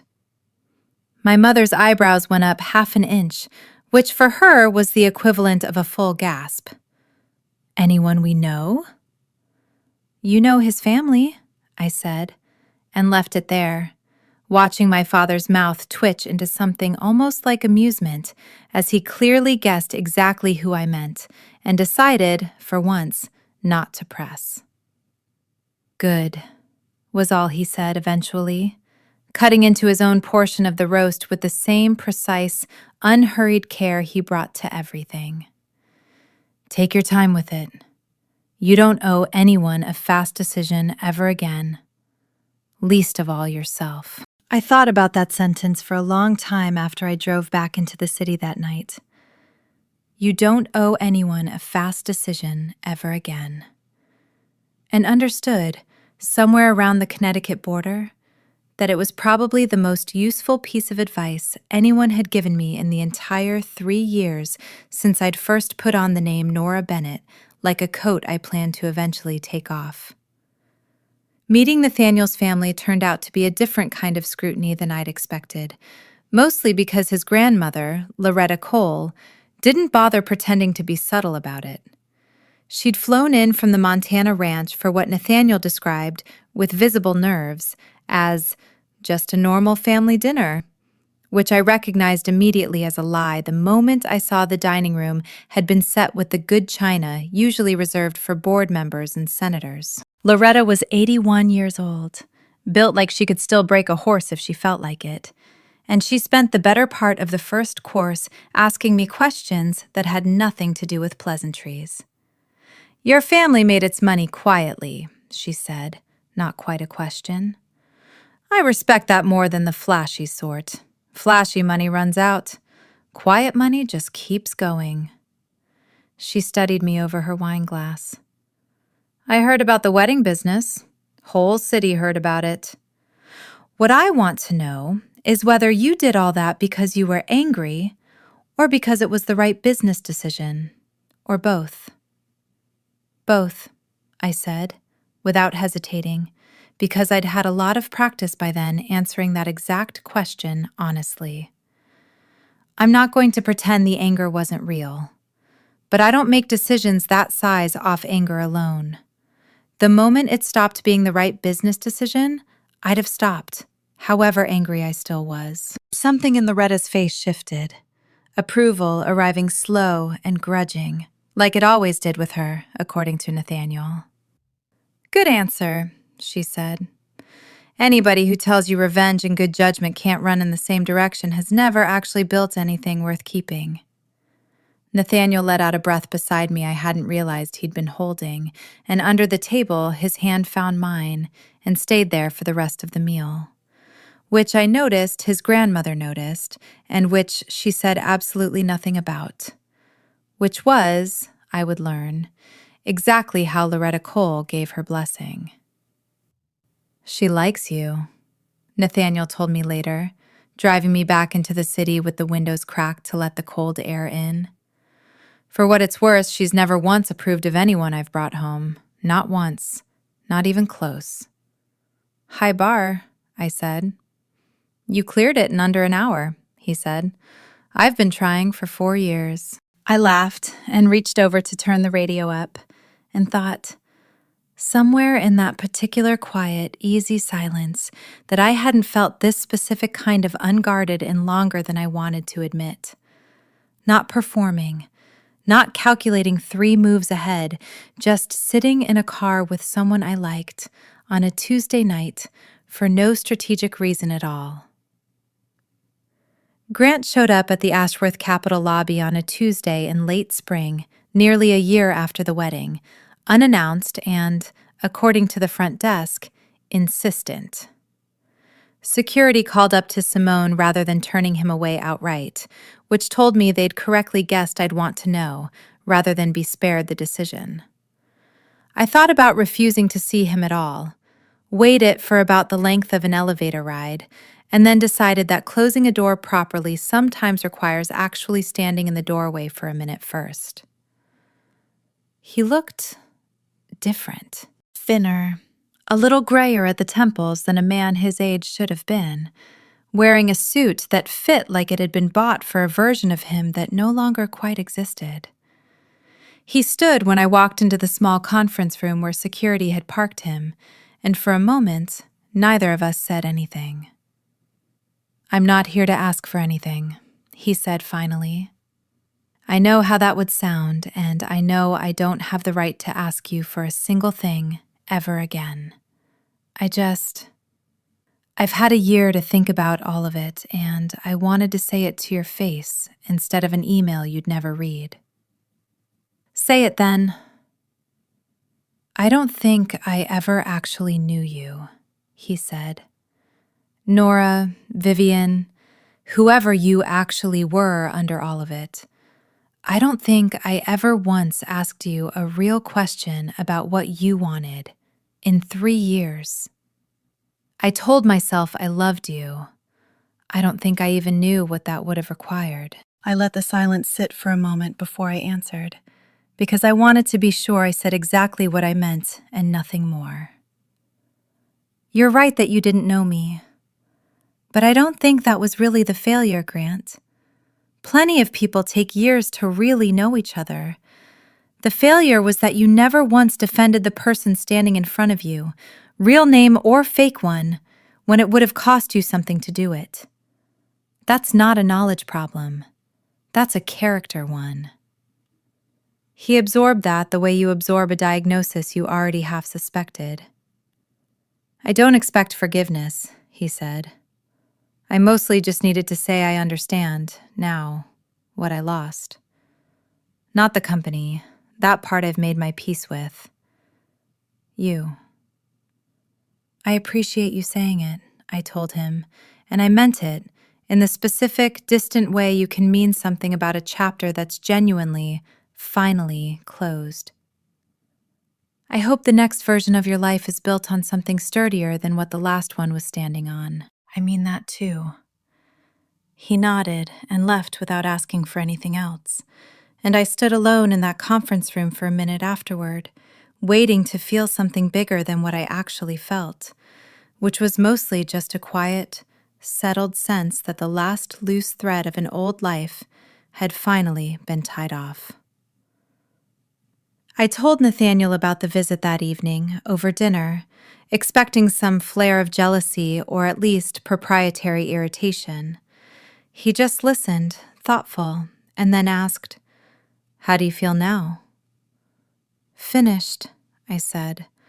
"Actually finished, not performing finished." "Good," he said, and refilled my glass.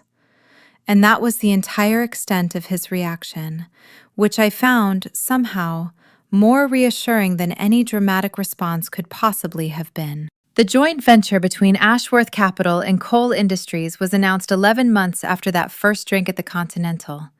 And I want to be clear that the deal itself came together on its own merits, independent of whatever was happening between Nathaniel and me personally. Our legal team spent 4 months on it. Our lawyers fought about indemnification clauses with exactly the same ferocity they'd have brought to any deal between two families with no personal history at all. But I won't pretend the personal history didn't make certain conversations easier. There's a particular kind of trust that develops when you've watched someone operate under real pressure. Watch them make a hard call at a boardroom table. Watch them absorb a loss gracefully. Watch them treat their own staff well when nobody important was in the room to see it. And that kind of trust doesn't show up on a term sheet, but it makes every clause on the term sheet easier to negotiate in good faith. The venture itself was a mixed-use redevelopment along the Brooklyn waterfront, a project both families had separately eyed for years without either having quite the right combination of capital and political relationships to move it forward alone. Together, we did in 5 months what either company would have needed 2 years to accomplish independently. Nathaniel handled the construction and operations side. I handled capital structure and the city relationships my family had spent decades quietly cultivating. Neither of us needed to manage the other's ego to make any of it work, which I'd come to understand, after Grant, was rarer than it should have been. We signed the final joint venture agreement in my office on the 80th floor, the same room where I'd signed away the last of Callahan Development's core assets almost exactly a year earlier. Nathaniel noticed the symmetry before I said anything about it. "Different kind of signature," he said, setting the pen down. "Different kind of everything," I agreed. Warren, of all people, sent a short congratulatory note when the deal was announced publicly.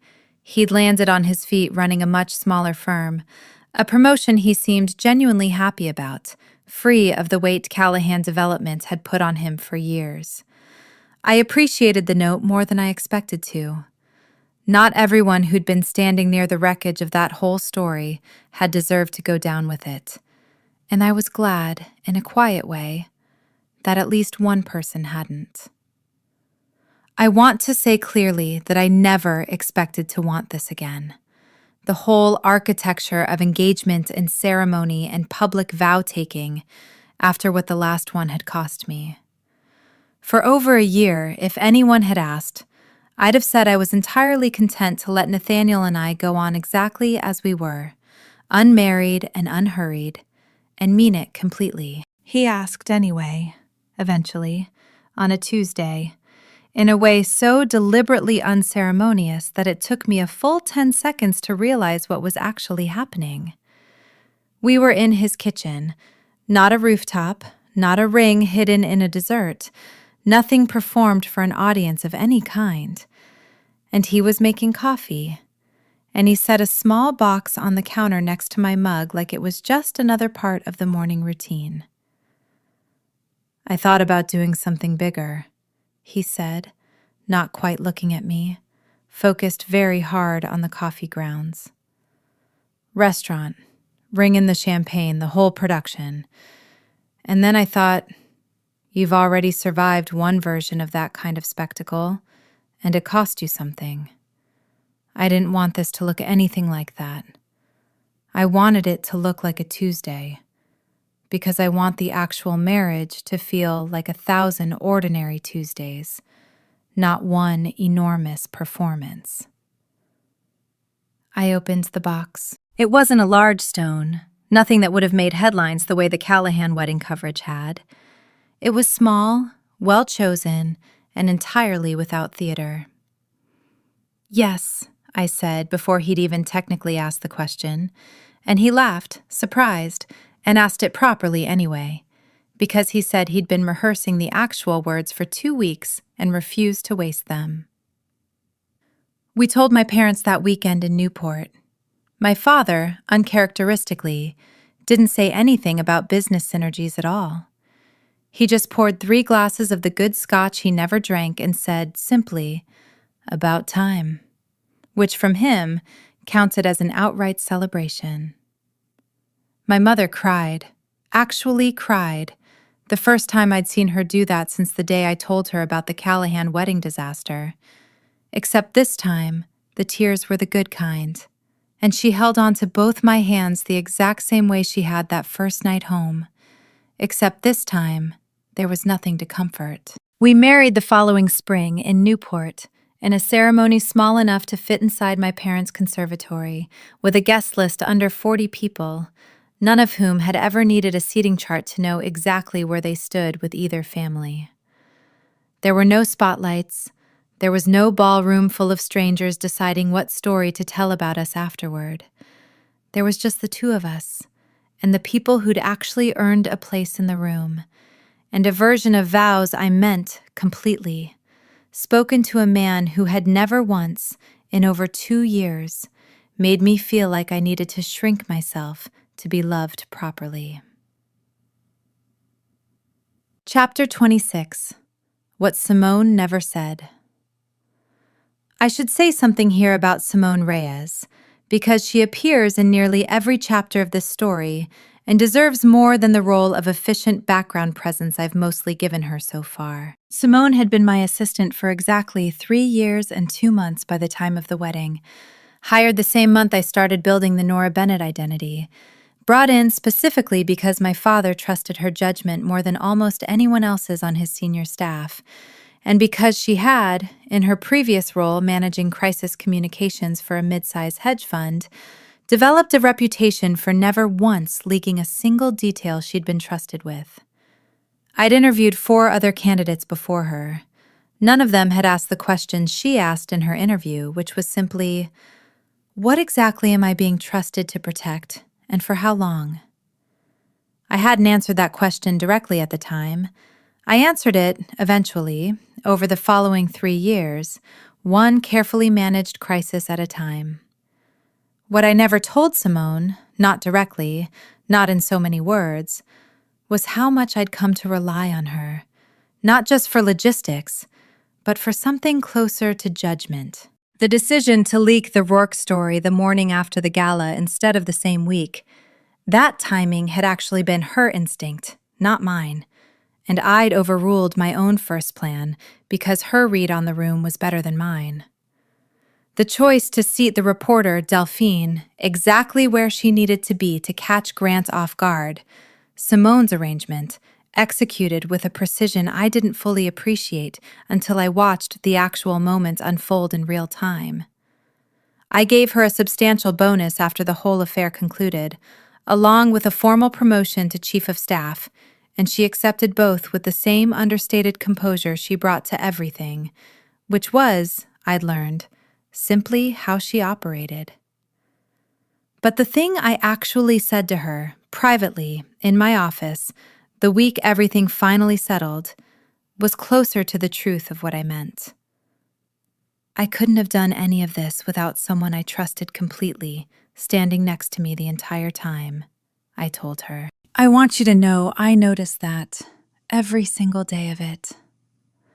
She allowed herself, uncharacteristically, a small, genuine smile. I noticed you noticing, she said. That's rarer in this business than people think. We've worked together for 6 years now. She stood beside me, not behind me, at my wedding to Nathaniel, closer to the front than most of the guests, exactly where she'd earned the right to stand. On the anniversary of the wedding that never actually happened, I didn't mark the date deliberately. I hadn't planned to think about it at all, and then Simone mentioned, almost as an aside while reviewing my calendar for the week, that a gossip outlet had run a 1 year later retrospective piece, complete with side-by-side photos and a headline that leaned hard into the drama. Where are they now? The wedding that broke an empire.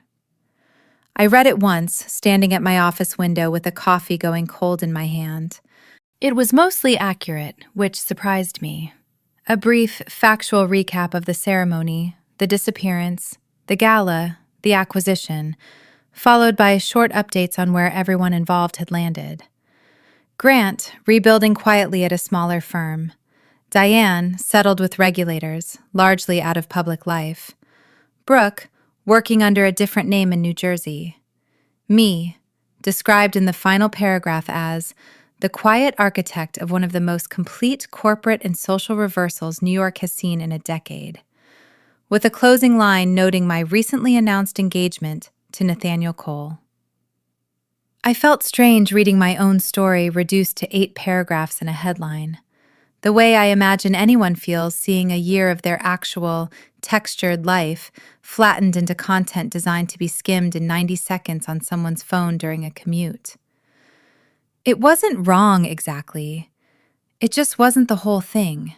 The way headlines about complicated things rarely are. I thought, standing there, about the version of that day the article couldn't have captured. Not the spotlight swinging across the ballroom, not the tearing fabric in the stairwell, but the 4 minutes I'd sat alone with a photograph on my phone that morning, deciding, calmly, to let a humiliating public moment happen because I understood exactly what it would buy me afterward. Nobody had ever asked me about those 4 minutes in any interview. I'd never offered them up either. Some parts of a story are yours to keep, even after the rest of it becomes public property. That evening, Nathaniel found me still turning it over and asked, gently, whether the anniversary had been harder than I expected. Not harder, I said after a moment. Just strange. Like reading a stranger's summary of something that happened to a person who used to be me. Are you still her? The person it happened to? I thought about that seriously.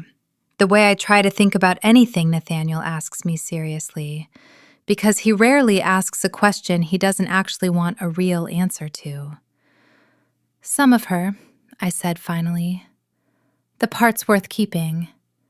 I left the rest of her in a trash can in a hotel stairwell a year ago, and I don't especially miss what I left there. He didn't say anything else. He just pulled me in against his side on the couch, and we sat there together while the city went dark outside the windows. And for once in a very long time, I wasn't thinking 3 moves ahead about anything at all. I've mentioned the morning after the wedding only briefly so far.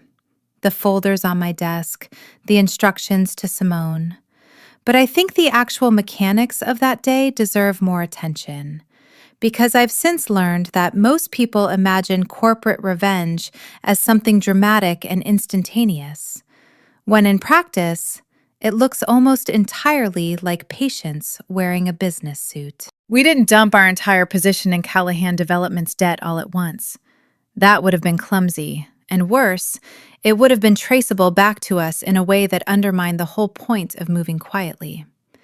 Instead, our trading desk unwound the position over 4 separate tranches across 3 different subsidiary accounts, spaced out to avoid triggering the kind of volume alerts that would have had analysts asking questions before we wanted them asked. It looked, to anyone watching the tape that week, like ordinary portfolio rebalancing. It was, in fact, the first domino in a sequence that had been sketched out on a whiteboard in my father's study 18 months earlier. At the same time, our real estate team quietly finalized the paperwork on the Harborlight Point bid, a process that had actually begun months before the wedding, structured to close regardless of whether Grant and I ever married, because, as my father had reminded me more than once, the deal needed to make sense entirely on its own financial merits, independent of any personal drama layered on top of it. The personal drama simply determined the timing of when we chose to let the bid go public. I sat through the entire morning's briefing with something close to detachment, the specific professional calm that comes from having rehearsed a plan so many times in your head that watching it actually execute feels almost anticlimactic. Simone noticed. "You don't seem satisfied," she said at one point, closing a folder. "I will be," I told her. "Satisfaction is for after it's finished. Right now, it's just execution." That distinction mattered to me more than I think most people understood, watching the story unfold from the outside. Revenge, as I lived it, wasn't a single cathartic moment. It was a long series of unglamorous, correctly sequenced decisions, each one boring on its own, that only added up to something dramatic when you looked back at the whole picture months later. The satisfaction, when it finally came, arrived quietly on an ordinary Tuesday afternoon, reading a compliance confirmation email, rather than standing triumphant in some cinematic final confrontation. I think that's the part people find hardest to believe about how families like mine actually operate. The theater, the gala, the gown, the sapphires, that was real, and I won't pretend I didn't enjoy every second of it. But the theater was never the mechanism. The mechanism was 4 tranches of debt, quietly unwound over a week by people who understood exactly what they were doing and said almost nothing about it out loud.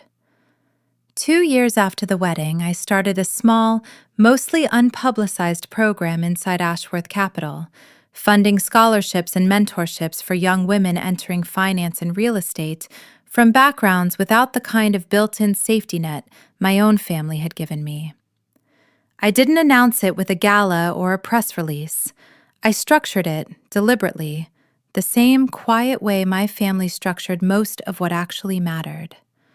The first cohort included 11 women, most of them a few years out of school, sharp and ambitious, and in more than one case, navigating the exact, specific exhaustion of being underestimated in rooms full of men who assumed competence arrived with a particular last name. I met with each of them personally, once a quarter, not to lecture, but mostly to listen. And I found myself, more than once, telling pieces of my own story I hadn't told publicly anywhere else. One of them, a sharp, quietly furious analyst named Priya, asked me directly during our second session whether I regretted spending 3 years of my life pretending to be someone else just to test a man who ultimately wasn't worth the effort. I thought about the question seriously before I answered it, because I owed her a real answer, not a polished one. I don't regret the 3 years, I told her. I regret that I needed a disguise at all to get an honest look at how someone would actually treat me. That's the part I'd want to change if I could go back. Not the plan itself, but the world that made the plan necessary in the first place. How do you change that? She asked. You build companies and institutions where women don't have to run 3-year undercover operations just to find out if the people around them respect them, I said. That's most of why this program exists, honestly. I can't fix the whole world. I can make sure 11 women this year don't have to learn what I learned the hard way. Priya went on. 2 years later, to run her own boutique advisory firm. And she still sends me a card every December, usually just a single line. Last year's read, "Still building things the quiet way. Thank you for teaching me that was allowed." I keep every one of those cards in the top drawer of my desk, underneath the small, folded newspaper clipping about Harbor Light Point that Simone gave me years earlier. I think, of everything that came out of that entire, disastrous, spectacular year, that drawer holds the part I'm actually proudest of. I promised myself, the morning after the Excelsior disaster, that if I ever stood at the front of a room to marry someone again, it would look absolutely nothing like that ballroom. When the day actually came, 18 months after Nathaniel proposed in his kitchen over coffee, I kept that promise down to the smallest detail. We married in my parents' conservatory in Newport on a clear afternoon in early June, the glass walls letting in enough light that we didn't need a single spotlight anywhere in the room. 38 guests. No press, no photographers beyond the one my mother hired specifically because she wanted proof, she said, that some things in this family are allowed to be simple. My dress was beautiful, but plain by the standards of what I'd worn down that other aisle years earlier. Ivory silk, no beading, nothing stitched inside the lining except, at my own insistence, my grandmother's initials. The same small private tribute her own wedding dress had once carried for her. My father walked me down an aisle that was really just the center of a room full of people who actually loved us both. And when he reached the front, instead of the usual formal handoff, He leaned in and said, quiet enough that only I could hear it, "Your mother and I are prouder of who you became after the bad wedding than we ever would have been if the good one had just happened on schedule the first time. I want you to know that." I nearly ruined my makeup right there, 3 feet from the altar. Nathaniel's vows were simple and, true to the way he'd proposed, entirely without performance. He didn't mention Grant, didn't mention the Excelsior, didn't reference any of the drama that had, in a strange, roundabout way, actually brought the two of us into the same room in the first place. He just said plainly that he intended to spend the rest of his life making sure I never once had to wonder whether someone would stand up for me when it cost them something to do it. I believed him completely, which was, I realized standing there, the entire thing I'd actually been looking for the whole time, underneath every strategic decision and every quiet act of revenge. Not a bigger ballroom, not a better dress, just one person standing in front of me who meant every word he said with his whole chest. We didn't have a first dance under spotlights. We had a small band playing on the lawn as the sun went down, and my mother and Loretta Cole, of all people, ended up dancing together at one point, laughing about something neither of them would repeat to anyone afterward. And I stood at the edge of that lawn, with my new husband's hand in mine, and thought, simply, that this exact, unglamorous, entirely private happiness was worth infinitely more than anything that had ever happened under a spotlight at the top of a tower. We had our daughter 2 years after the wedding, in a hospital room considerably less dramatic than the ballroom that had, indirectly, started this entire story. My mother cried again, the good kind again, and my father held his granddaughter for exactly 4 minutes before handing her back with the specific, gruff carefulness of a man who clearly wanted to hold her much longer, but didn't trust himself to say so out loud. We named her Eleanor, after my mother, and gave her the middle name Loretta, after Nathaniel's grandmother, who insisted, upon hearing the news, that this made her officially the most important woman in the family now, and nobody in either family had the nerve to argue with her about it. I think about, sometimes, what I'll eventually tell Eleanor about the years before she existed. The wedding that wasn't mine, the 3 years as somebody else, the ballroom at the top of a tower where I once watched a marriage end in front of 300 strangers and felt, underneath the fury, something close to relief. I don't know yet how much of it belongs to her, or when, but I know I want her to understand, eventually, that the version of me she'll grow up with, steady, direct, unwilling to shrink for anyone's comfort, wasn't always a given. It was built, deliberately, out of a year I didn't choose, and a decision afterward to never again let anyone's contempt go unanswered. I want her to know, too, that revenge, done carelessly, curdles into something that eats the person carrying it. Done carefully, with patience, with real strategy, with an actual endpoint in mind rather than an endless appetite, it can instead become the exact hinge a life turns on, the moment before which you were one person, and after which you became someone considerably harder to underestimate. She's 3 now, and mostly interested in dinosaurs and the specific injustice of bedtime, and none of this means anything to her yet, which is exactly as it should be. There will be time, later, for the rest of the story. For now, I just want her to grow up in a house where nobody ever treats her the way Diane Callahan once treated me, and if anyone ever does, I want her to already know, in her bones, exactly what to do about it.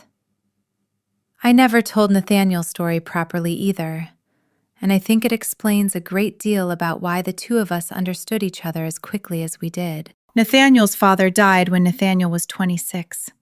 3 years into a management training rotation at Cole Industries that had been designed to ease him gradually into leadership over the better part of a decade.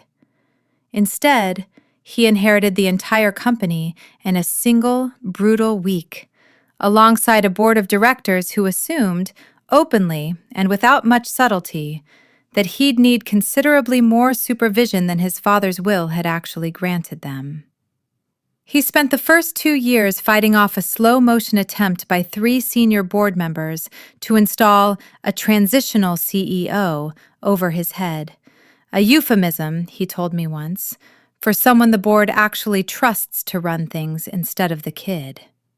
He won that fight the same way I'd eventually win mine, not through a single dramatic confrontation, but through 18 months of quietly outperforming every projection anyone had made about him, until the board no longer had a credible argument left to make. It was during that fight, in business school 2 years earlier, that he'd crossed paths with Grant Callahan, who had, in Nathaniel's account, positioned himself as an ally during a joint capstone project and then quietly submitted Nathaniel's original strategic framework as his own to a visiting panel of judges, walking away with the top prize and a summer internship offer Nathaniel had been counting on for himself. Nathaniel never got the internship.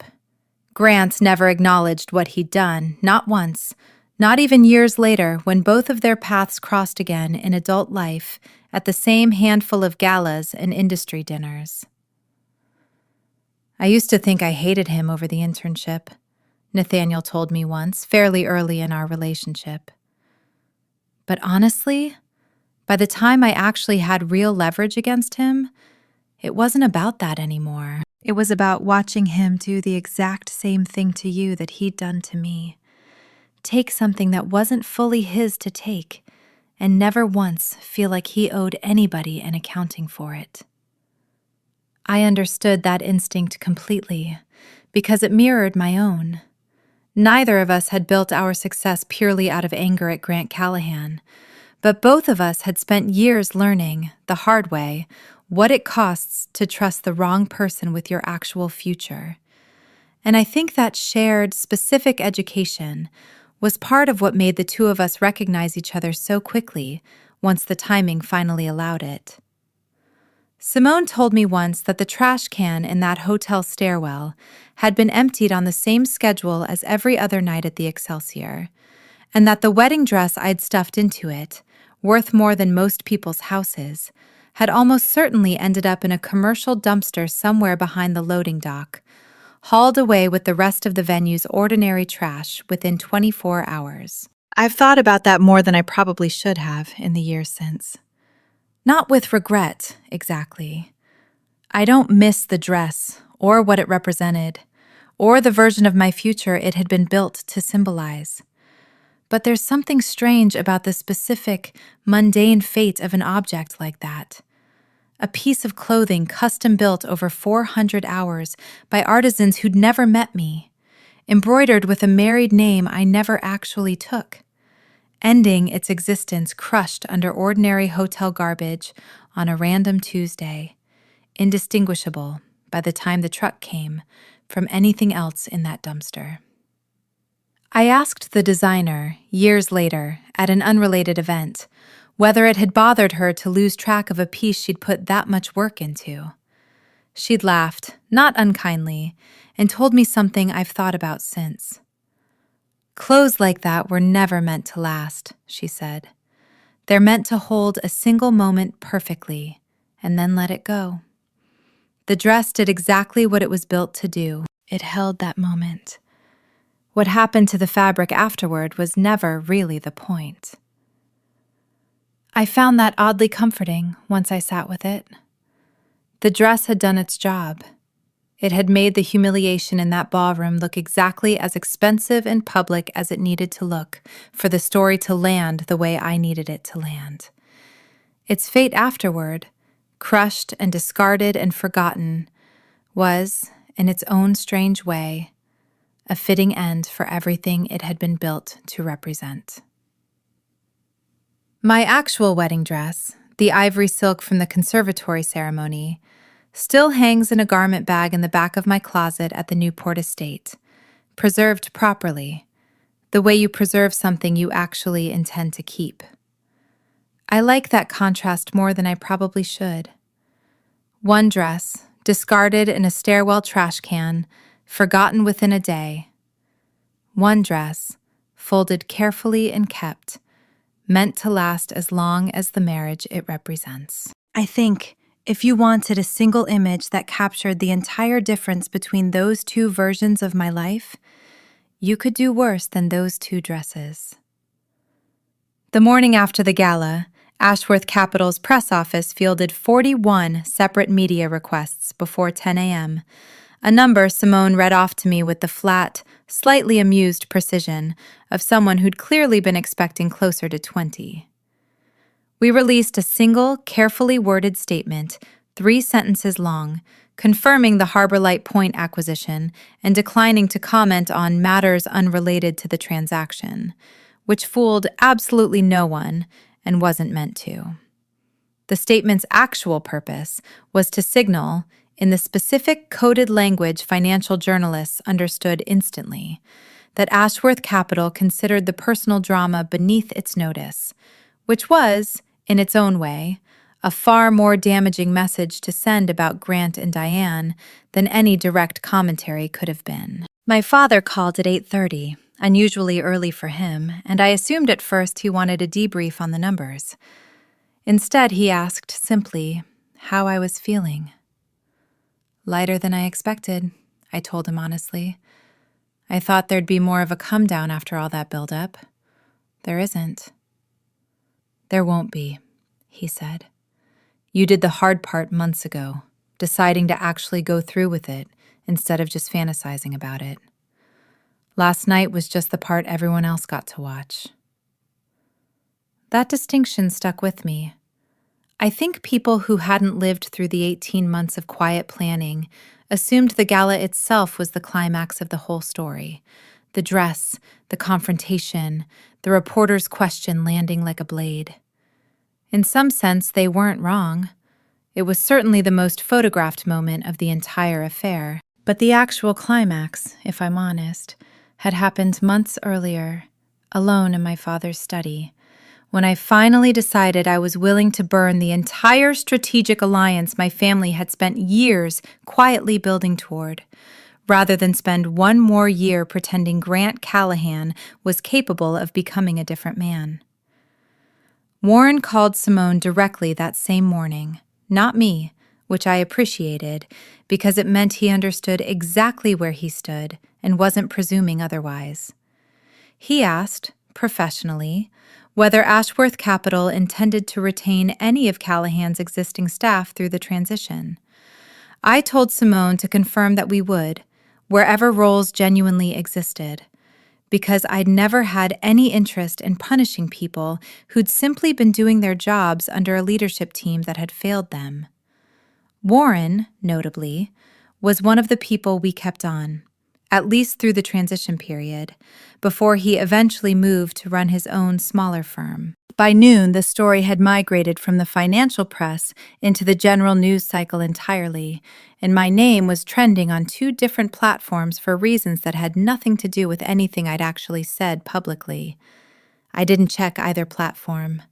I had a full slate of meetings that afternoon regarding an entirely unrelated acquisition in Chicago, and I intended to be fully present for every single one of them, because the world, I'd learned by then, kept turning, regardless of how dramatic your personal headlines looked that morning, and the surest way to stay standing at the center of it was to never let the drama distract you from the actual work. About 2 years after everything settled, I received a handwritten letter at the office, forwarded up from the general mailroom because whoever opened the first layer of mail hadn't known what to make of it and didn't want to be the one to throw it away. The handwriting was careful, a little cramped, clearly someone unused to writing by hand for anything longer than a grocery list. It was from Brooke. She didn't ask for anything, That was the first thing I noticed, reading it standing at my desk, still in my coat. She wrote that she'd thought about writing for over a year before actually doing it, and that she wasn't sure I'd read past the first line once I saw her name at the bottom. But she wanted to say, plainly, that she was sorry. Not performed sorry, not sorry because it might help her case with anyone, but sorry in the specific, unglamorous way people get sorry once the adrenaline of a scheme finally wears off and all that's left is the actual weight of what you did to another person. She wrote about her father's collapse, about the men outside her door in Queens, about the year she'd spent rebuilding something smaller and quieter under a different name. And she wrote, near the end, one line that stayed with me longer than the rest of the letter combined. I spent years thinking your life was something I deserved to take. It took losing everything to understand I never actually wanted your life. I wanted to stop feeling like nothing. Those turned out to be different problems, and I picked the wrong one to solve. I didn't write back immediately. I sat with the letter for almost a week, turning that line over more than I expected to. Eventually, I did send a short reply, 3 sentences, nothing warm exactly, but not cold either. I told her I appreciated the letter, that I hoped she'd found real footing in whatever came next, and that I didn't intend to correspond further, because some doors are worth closing gently rather than slamming, and I thought, on balance, that hers deserved the gentler version. I never heard from her again after that, and I don't know, specifically, what became of her beyond a few scattered updates that reached me secondhand over the years. Steady work, apparently, a quieter life than the one she'd been chasing when I first knew of her. I think that's probably the right ending for that particular thread of the story. Not triumphant, not tragic either. Just a person who made a serious mistake, paid a serious price for it, and eventually, slowly, built something smaller and more honest out of what was left. People ask me sometimes what it felt like in the exact moment I understood I'd won. Walking through the Meridian in that midnight blue gown, watching Grant's face go slack, watching Diane's chin finally drop from its permanent lift. I understand why they ask. It makes for a better story if there's a single cinematic instant where the triumph lands all at once, clean and satisfying, the way it does in movies. The truth is less dramatic and, I think, more useful, if anyone's actually trying to learn something from this instead of just enjoying it as a story. Power, in my experience, doesn't arrive as a single lightning strike moment. It arrives the way water arrives in a basement during a slow leak, quietly, incrementally, so gradually that you often don't notice how deep it's gotten until you look down and realize you're standing in it up to your knees. I'd been building toward that gala for 18 months, every quiet meeting with my father, every dossier Simone compiled, every patient hour spent living as Nora Bennett, gathering data on a man who never once suspected he was being studied. All of that was the actual accumulation of power. The gala itself was just the moment the water finally became visible to everyone else in the room. By the time Grant's face went slack in front of 300 witnesses, the actual battle had already been decided for months. I simply chose, deliberately, to let everyone watch the reveal happen in the most public, most undeniable way possible. Because a private victory doesn't correct a public humiliation. Only a public one does. I think that's the part of this story I most want a reader to actually absorb, if there's a lesson buried anywhere in it. Revenge fantasies tend to center the confrontation, the perfect, devastating line delivered at exactly the right moment, The gasp of the crowd, the villain's face crumbling in real time. Those moments are satisfying, and I won't pretend mine wasn't. But they're the smallest, least important part of how real power actually gets built. The actual work is unglamorous. It's due diligence and patient capital and 18 months of showing up, unnoticed, gathering exactly the information you'll eventually need. Anyone looking to replicate a moment like mine by skipping straight to the confrontation without doing the slow, invisible work underneath it is going to find the confrontation lands considerably softer than they expected. I learned that from my father, who learned it from his father before him, going back 4 generations of people who understood that the families who actually last are never the loudest ones in the room.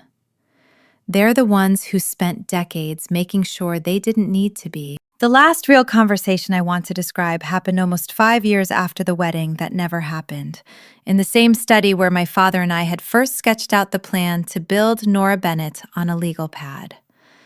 He was 65 by then, still sharp, still upright, but I'd started noticing small things over the previous year. A slight pause before certain names, reading glasses he now needed for documents he'd once read at a glance, a willingness to hand meetings off to me that he'd never have permitted 5 years earlier.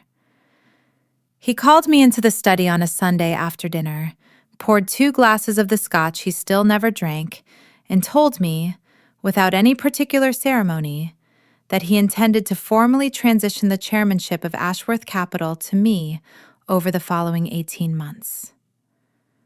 "You've effectively been running the important decisions for 3 years already," he said. "I'd like the title to catch up with the reality while I'm still around to make the transition smooth, instead of leaving it to lawyers and a will." I told him I wasn't in a hurry, that there was no need to rush anything on my account. He waved that off with the specific impatience he reserved for arguments he considered beneath serious discussion. "I'm not doing this because I'm in a hurry either," he said. "I'm doing it because I watched you handle the worst professional and personal humiliation of your adult life without a single wasted motion, and I decided somewhere in the middle of that year that I trusted your judgment more than I trust my own at this point. That's not a small thing for me to say, and I don't intend to say it twice, so I'd appreciate you not making me repeat myself." I didn't say anything for a moment, because I didn't entirely trust my voice not to catch. My father was not a man who handed out sentiment casually, and I understood, sitting there, that this was as close as he was ever going to come to telling me directly how proud he was of everything that had happened since that night at the Excelsior. 18 months, I finally said. "And you're staying involved. I'm not doing this without you in the room." "Wouldn't dream of leaving," he said, and something in his face eased, like he'd been holding tension I hadn't noticed until it released. "Someone has to keep an eye on you. Old habit." We sat there a long while after that, not saying much else, just 2 people who'd built something together out of a disaster neither of us had chosen, watching the light fade over the same grounds where, 5 years earlier, an armored car had once delivered a woman in a torn tracksuit back to the only home that had ever actually been hers. Loretta Cole invited me out to the family ranch alone, without Nathaniel, about 6 months before the wedding, an invitation that Nathaniel warned me was less a courtesy and more a formal continuation of the vetting process his grandmother considered her sacred duty. The ranch sat in a valley outside Bozeman, several thousand acres of land the Cole family had held since the 1930s, back when Nathaniel's great-grandfather had bought it for almost nothing during a period when nobody wanted Montana grazing land and everybody wanted to sell it fast. Loretta met my flight herself, driving a truck considerably older than I was, and spent the first hour of the drive back to the ranch asking me questions about soil erosion and cattle futures that I suspect were designed less to test my actual knowledge than to see whether I'd bluff an answer I didn't have. I told her, honestly, that I knew almost nothing about ranching, and she seemed to appreciate the honesty more than she'd have appreciated a confident, invented answer. Most people who marry into money try to prove they already know everything, she said, eyes on the road. The smart ones just admit what they don't know and go find out. You strike me as the second kind. We spent 3 days out there together, mostly in comfortable silence, occasionally in long, unhurried conversations that ranged from her late husband's business philosophy to my own family's history to, at one point, a surprisingly candid conversation about her own early marriage, which had apparently involved considerably more hardship than the polished Cole family history ever let on publicly. Everybody thinks old money families never struggled, she told me on the last evening, sitting on the porch with 2 glasses of whiskey neither of us had touched much. Every single one of us struggled at some point. The families that last aren't the ones who avoided the hard years. They're the ones who figured out how to come out the other side of them without losing who they actually were underneath it. I thought about that conversation often in the months that followed, especially once Eleanor was born, especially during the 18 months of my father slowly transitioning the chairmanship to me. Loretta died 2 years after our wedding, peacefully, in her sleep, at the ranch she loved more than any of the family's other properties. And she left Nathaniel and me a modest, specific bequest. Not money, which the family had plenty of, but the ranch itself, along with a handwritten note that simply read, "Somewhere quiet to remember what actually matters, whenever the city gets too loud about the wrong things." We still go out there every summer, Eleanor included, and I've come to understand exactly what Loretta meant by that note. Standing on that same porch, watching the sun go down over land that had outlasted 3 generations of a family's fortunes and misfortunes both. I want to be honest that Nathaniel and I weren't immune to real conflict, because I think a story like this one is more useful if it doesn't pretend the second relationship was simply flawless in a way the first one wasn't. About a year into the marriage, the joint Brooklyn waterfront venture hit a serious snag. A zoning challenge from a community group that had legitimate concerns about displacement, complicated further by a rival developer quietly funding opposition research designed to slow us down long enough to make a competing bid on an adjacent parcel. Nathaniel wanted to fight it aggressively, hardball tactics, the kind of approach that had served Cole Industries well in the past. I wanted to actually sit down with the community group and negotiate real concessions, even if it slowed the timeline and cost us margin. We disagreed about it more sharply than we'd disagreed about anything before. And for about 2 weeks, the disagreement bled into the rest of our life together in ways neither of us handled particularly gracefully. Short tempers over dinner, a canceled date night neither of us apologized for properly, the specific low-grade tension of 2 people who are usually a team suddenly finding themselves on opposite sides of something that mattered to both of them. What finally broke the standoff wasn't either of us winning the argument outright.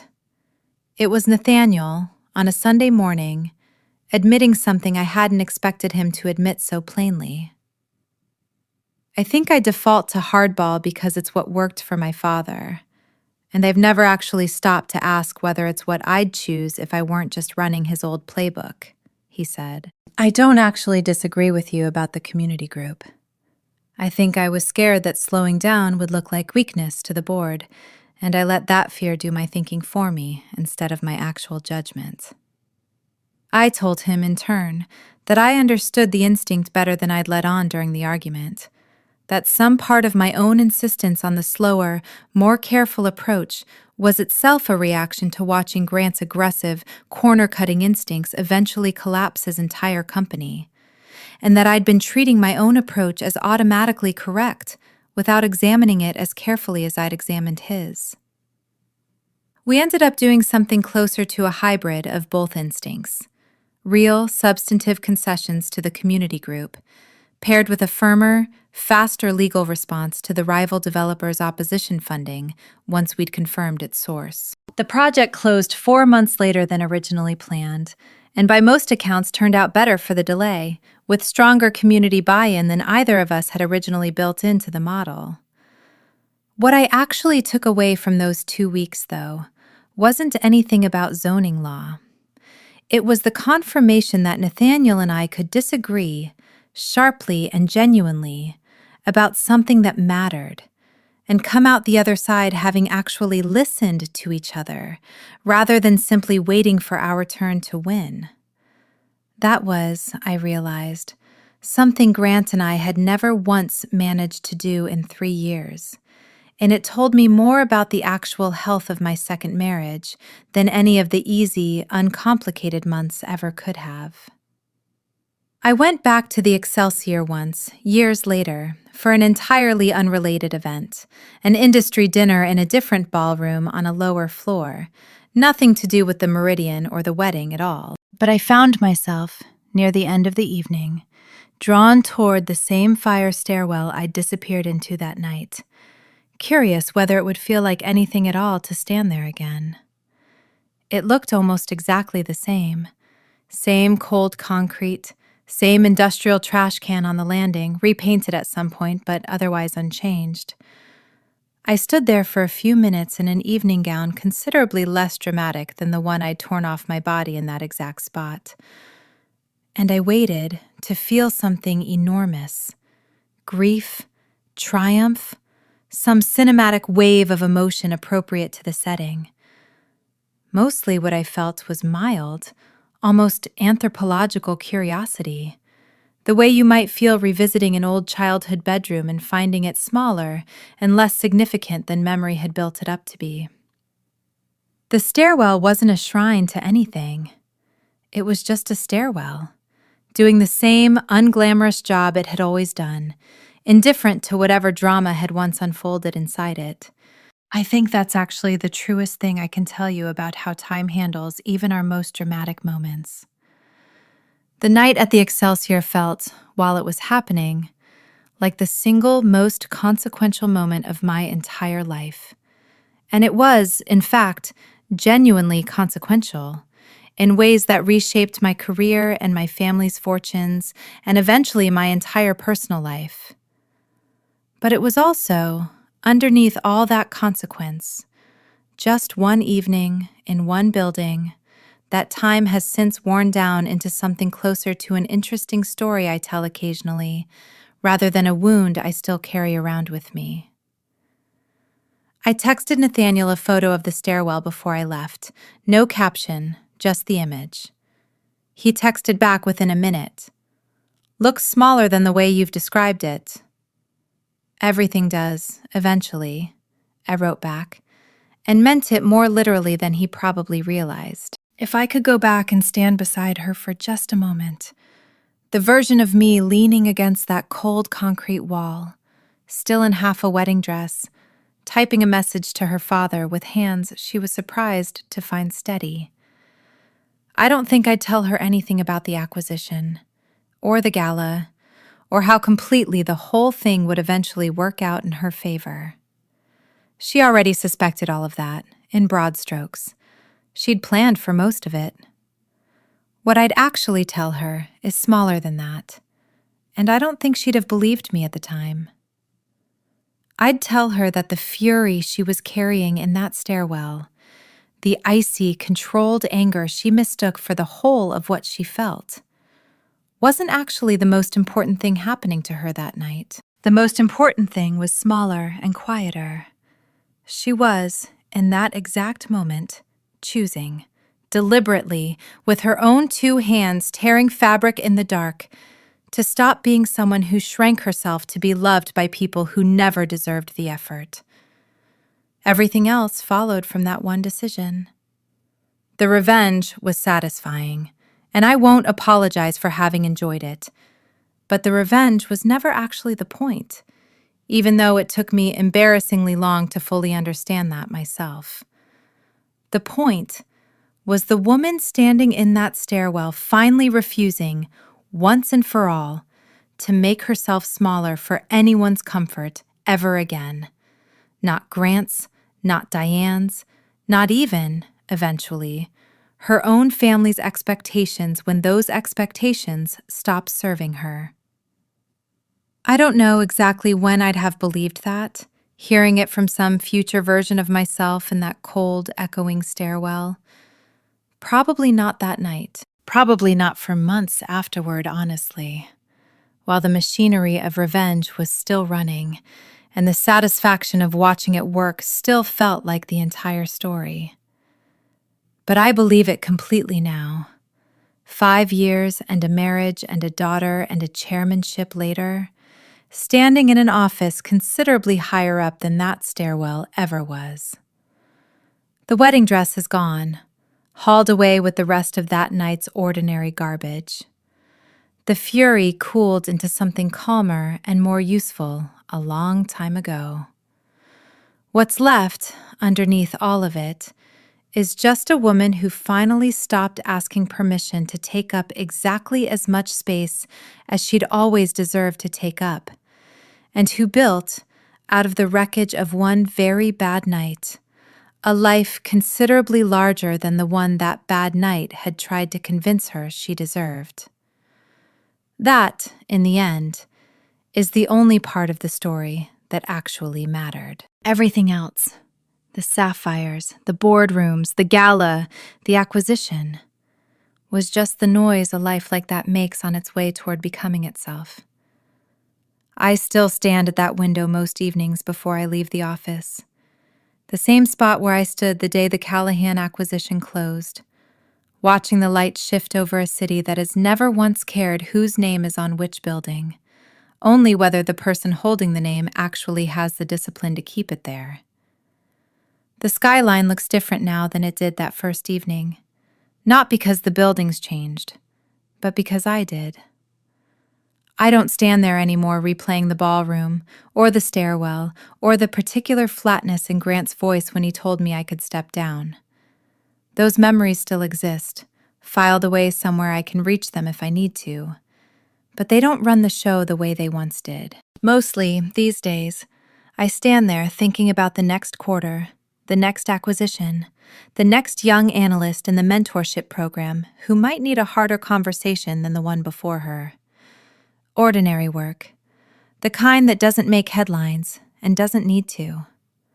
Nathaniel texted an hour ago that Eleanor refuses to eat anything green tonight and has instituted what she's calling, at 3 years old, a formal negotiation over the terms of dinner. And I found myself laughing out loud, alone in an office on the 80th floor. The specific laugh that has nothing strategic behind it at all. Just a woman genuinely amused by her own small, stubborn daughter. I think about the woman in that stairwell often, more fondly than I expected to, all these years later. She didn't know. Standing there in a torn wedding dress with a burner phone in her hand, that the humiliation she'd just survived would eventually cost her nothing at all and hand her nearly everything. A company worth building rather than merely inheriting. A marriage built on actual partnership instead of quiet management. A daughter who will never once have to learn, the hard way, what it costs to shrink yourself for someone who was never going to defend you when it mattered. Revenge was never the destination. It was just the fire that cleared out everything standing between me and the life I was always capable of building, once I finally stopped waiting for someone else's permission to build it. The empire is real, and I intend to keep growing it, carefully, quietly, the way my family always has. But the empire was never actually the point, either. The point was simpler than that, and it fits in a single sentence I finally understand well enough to end this story with. I stopped making myself smaller, and everything else, the company, the marriage, the daughter asleep down the hall from a husband who has never once made me feel like I owed him an apology for taking up space, followed from that one decision, made in a cold stairwell by a woman who had absolutely no idea that night just how large the rest of her life was about to become. Sometimes, at industry events, younger women I don't know well enough yet to have earned my full story ask me, carefully, whether I have any advice for surviving a public humiliation of the kind that once defined my entire life for a news cycle or two. I've learned to give them a shorter version of everything written above, because most people asking that question in a crowded room don't actually have time for the whole account, and honestly, neither do I anymore. What I tell them is this: don't rush the grief. And don't rush the plan either, but never confuse the two. And never let either one talk you into staying smaller than you actually are. Grieve what you genuinely lost for as long as it honestly takes. Plan what you're actually going to build next with total, unhurried patience. Because good plans, the kind that actually hold up under pressure, are never built quickly. And whatever you do, don't let the humiliation convince you, even for a single day, that you deserved less than you were always worth. I told that to a room of them once. At a conference, neither Grant's name, nor Diane's, nor Brooke's came up at all. Because by then they'd become genuinely beside the point, 3 names attached to one difficult chapter in a much longer book. A young woman in the back row asked afterward whether I ever regretted any part of how I'd handled it, the theater, the sapphires, the deliberately public reveal. No, I told her, and for once I didn't need to think about the answer at all before I gave it. I regret that I ever needed to prove it that dramatically to be believed. But I don't regret a single choice I made once I decided to prove it. Sometimes the loudest possible ending is the only one that actually closes the door for good. She nodded and wrote something down, and I hope, wherever she is now, she never has to use any of it. But if she does, I hope she remembers that the quiet years of planning matter infinitely more than the loud night everyone else eventually watches, and that whatever room she eventually walks back into, wearing whatever she chooses to wear, she owes it nothing except the simple, unshakable fact of exactly who she actually is. That was always the only inheritance that mattered. Not the sapphires, not the skyline. Just that. I've told this story in full, start to finish, because I think stories like mine too often get flattened into 8 paragraphs and a dramatic headline. The wedding, the dress, the reveal, the acquisition, the tidy ending, with none of the actual texture that made any of it survivable in the first place. The 18 months of quiet planning, the 3 years of building a person named Nora Bennett out of nothing, brick by brick, and genuinely liking parts of who she became along the way. The 4 minutes I sat alone with a photograph on my phone, deciding, with a calm that still surprises me looking back, to let the humiliation happen exactly the way it happened, because I understood precisely what it would eventually buy me. None of that fits neatly into a headline, and I've come to believe the headline version does a real disservice to anyone going through something similar, because it makes revenge look like a single satisfying moment rather than what it actually is. A long, patient, occasionally boring accumulation of correct decisions made one at a time by someone who refused to let a single bad night define the rest of her life. I don't know if my daughter will ever need this story the way I needed the version of resilience my own mother modeled for me growing up. I hope, genuinely, that she never does. That the world she inherits treats her with enough basic respect that she never has to build a Nora Bennett of her own just to find out who actually deserves her trust. But if she ever does need it, it will be here, written down in full, not as a cautionary tale about a bad man or a cruel mother-in-law, but as proof of something simpler and more durable. That a woman who refuses to shrink herself, even in the exact moment she's being publicly humiliated in front of 300 strangers, was never actually as powerless in that moment as the room full of people watching her assumed she was. That's the whole story, told honestly, all the way through. The rest was just details.